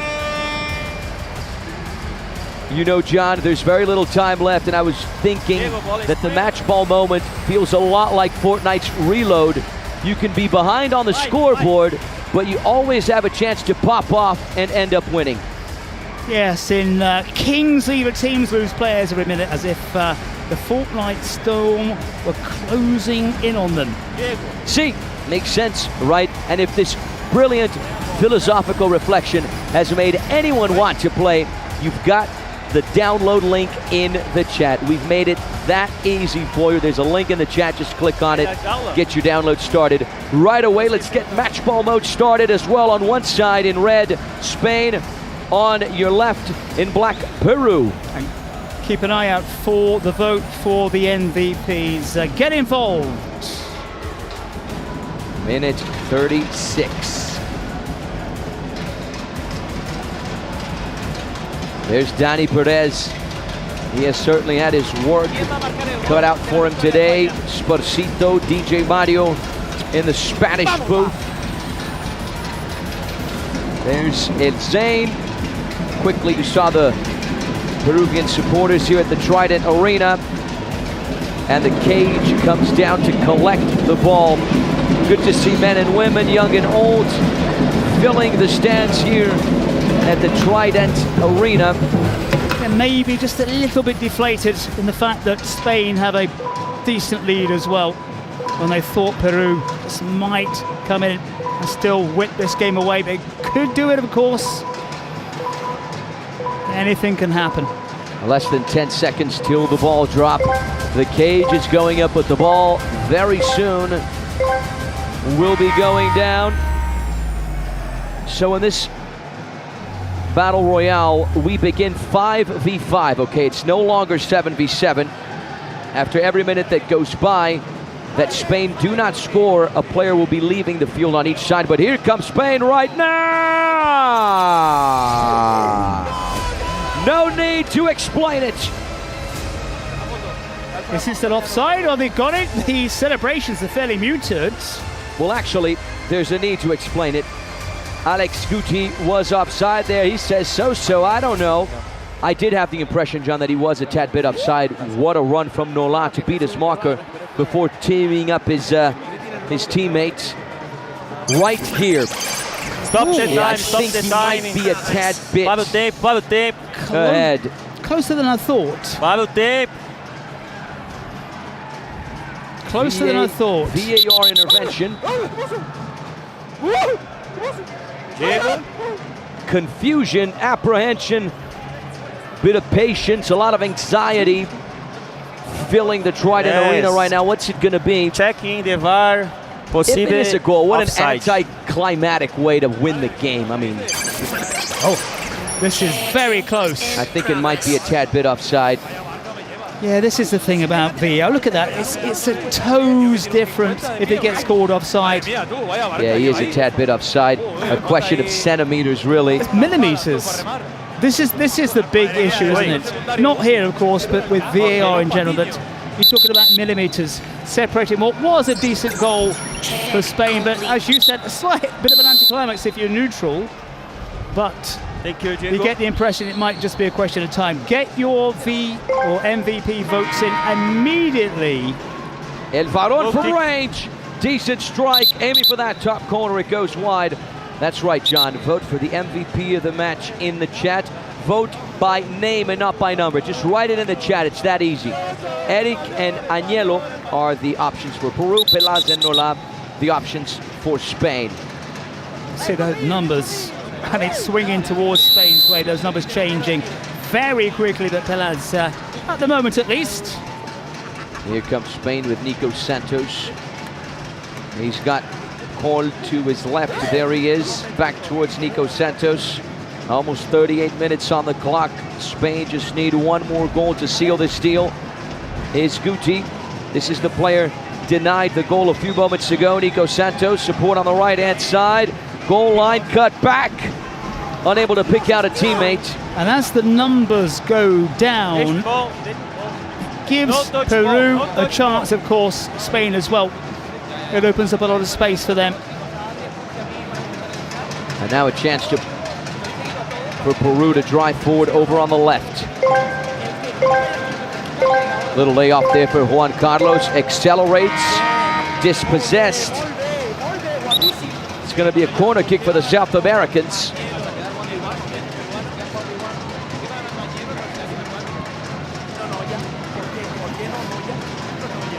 We've had some interesting battles between South Americans and Europeans. The Chileans beating the Dutch, Colombia beating the Netherlands as well, Spain beating Brazil, now beating Peru, Argentina beating Germany in the shootout. Yeah. Very interesting disputes. Yeah, the last one only just. Here's El Varón, hits it first time. Can he pick out a teammate? The answer is yes. Back towards El Varón. He's always pulling the strings for Peru. He's got support on the left-hand side. Juan Carlos, is he going to go for goal? Took too long to make up his mind, dispossessed. Spain can break. It might be the counter-attack Spain were looking for. Cut back, here's Guti. That first touch was just dreadful. And here come Peru. And this is where fitness levels and the mental strength really kicks in. You've got to dig in deep. Here's Juan Carlos, he pulls the trigger, cut across! And El Varón gives Peru another lifeline. The South Americans have 5 and they reduce the goal deficit to just 2, John. We have ourselves a game once again, buddy. That is big. And maybe now Spain just feeling a little jittery. They still only have to score 1, of course. And Peru still have a lot to do. But they are in with a chance. Can they come back? 40 minutes on the clock.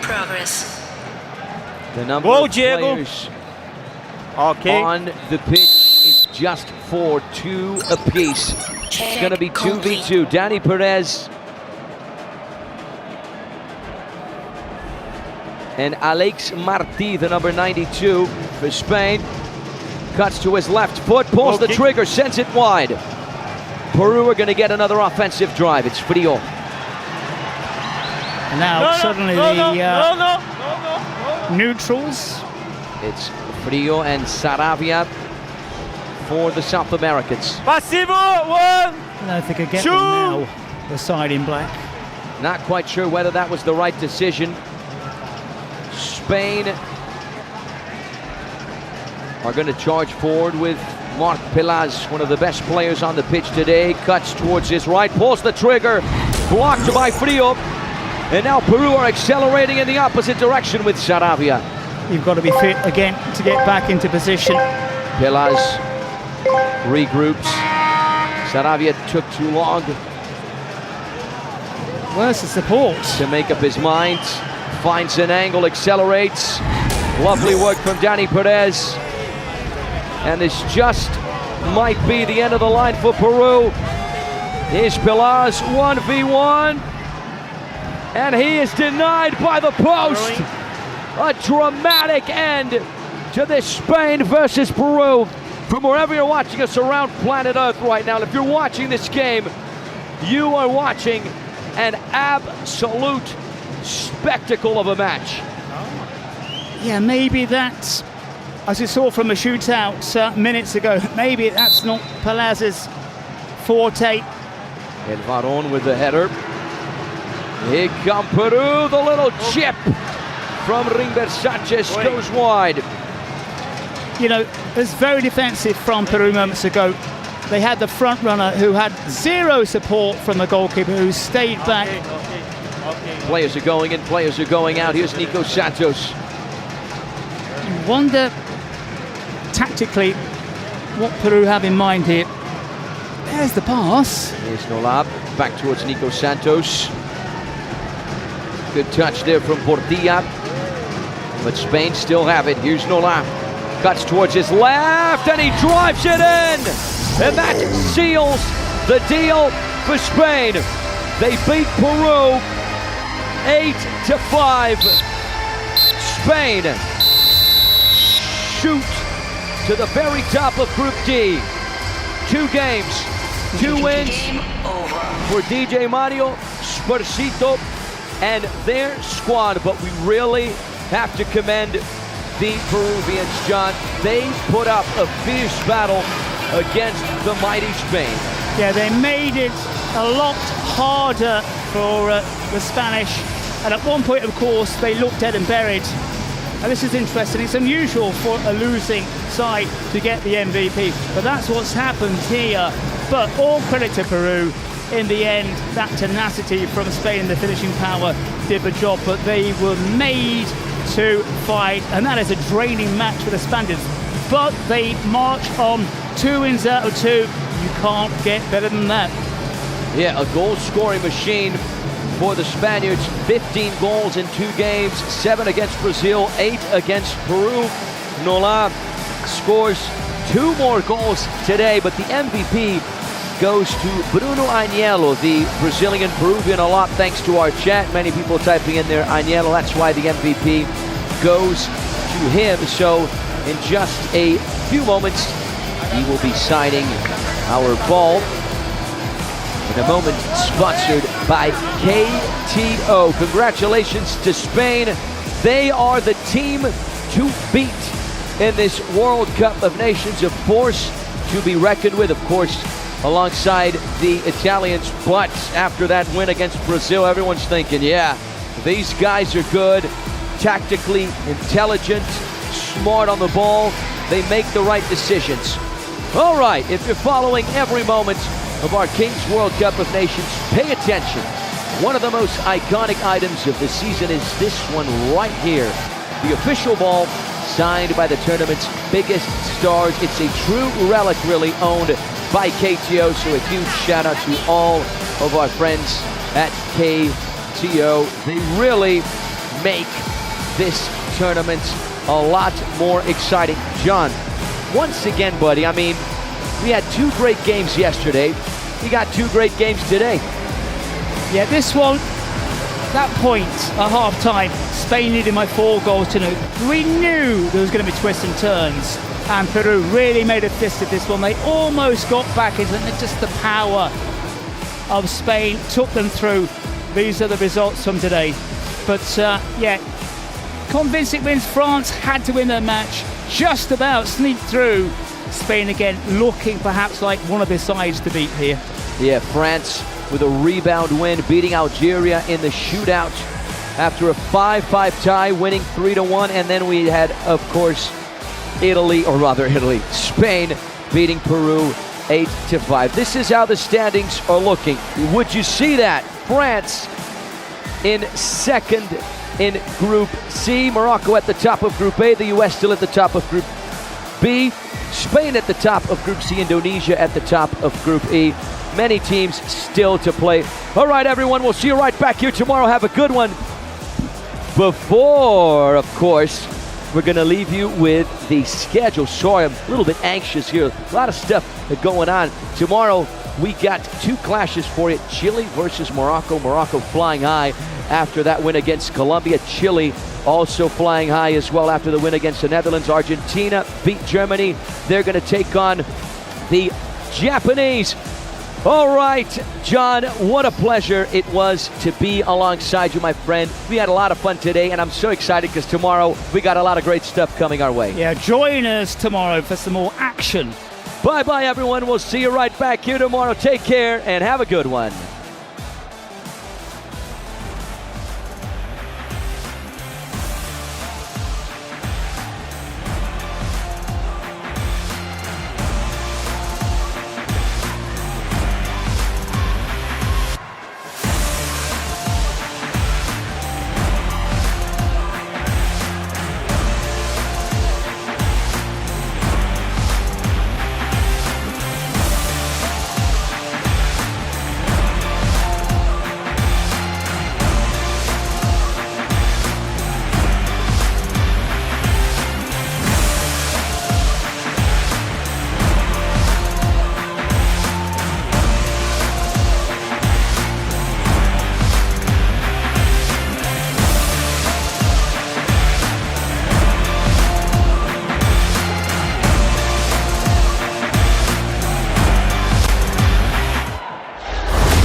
Me quedo así. Sí.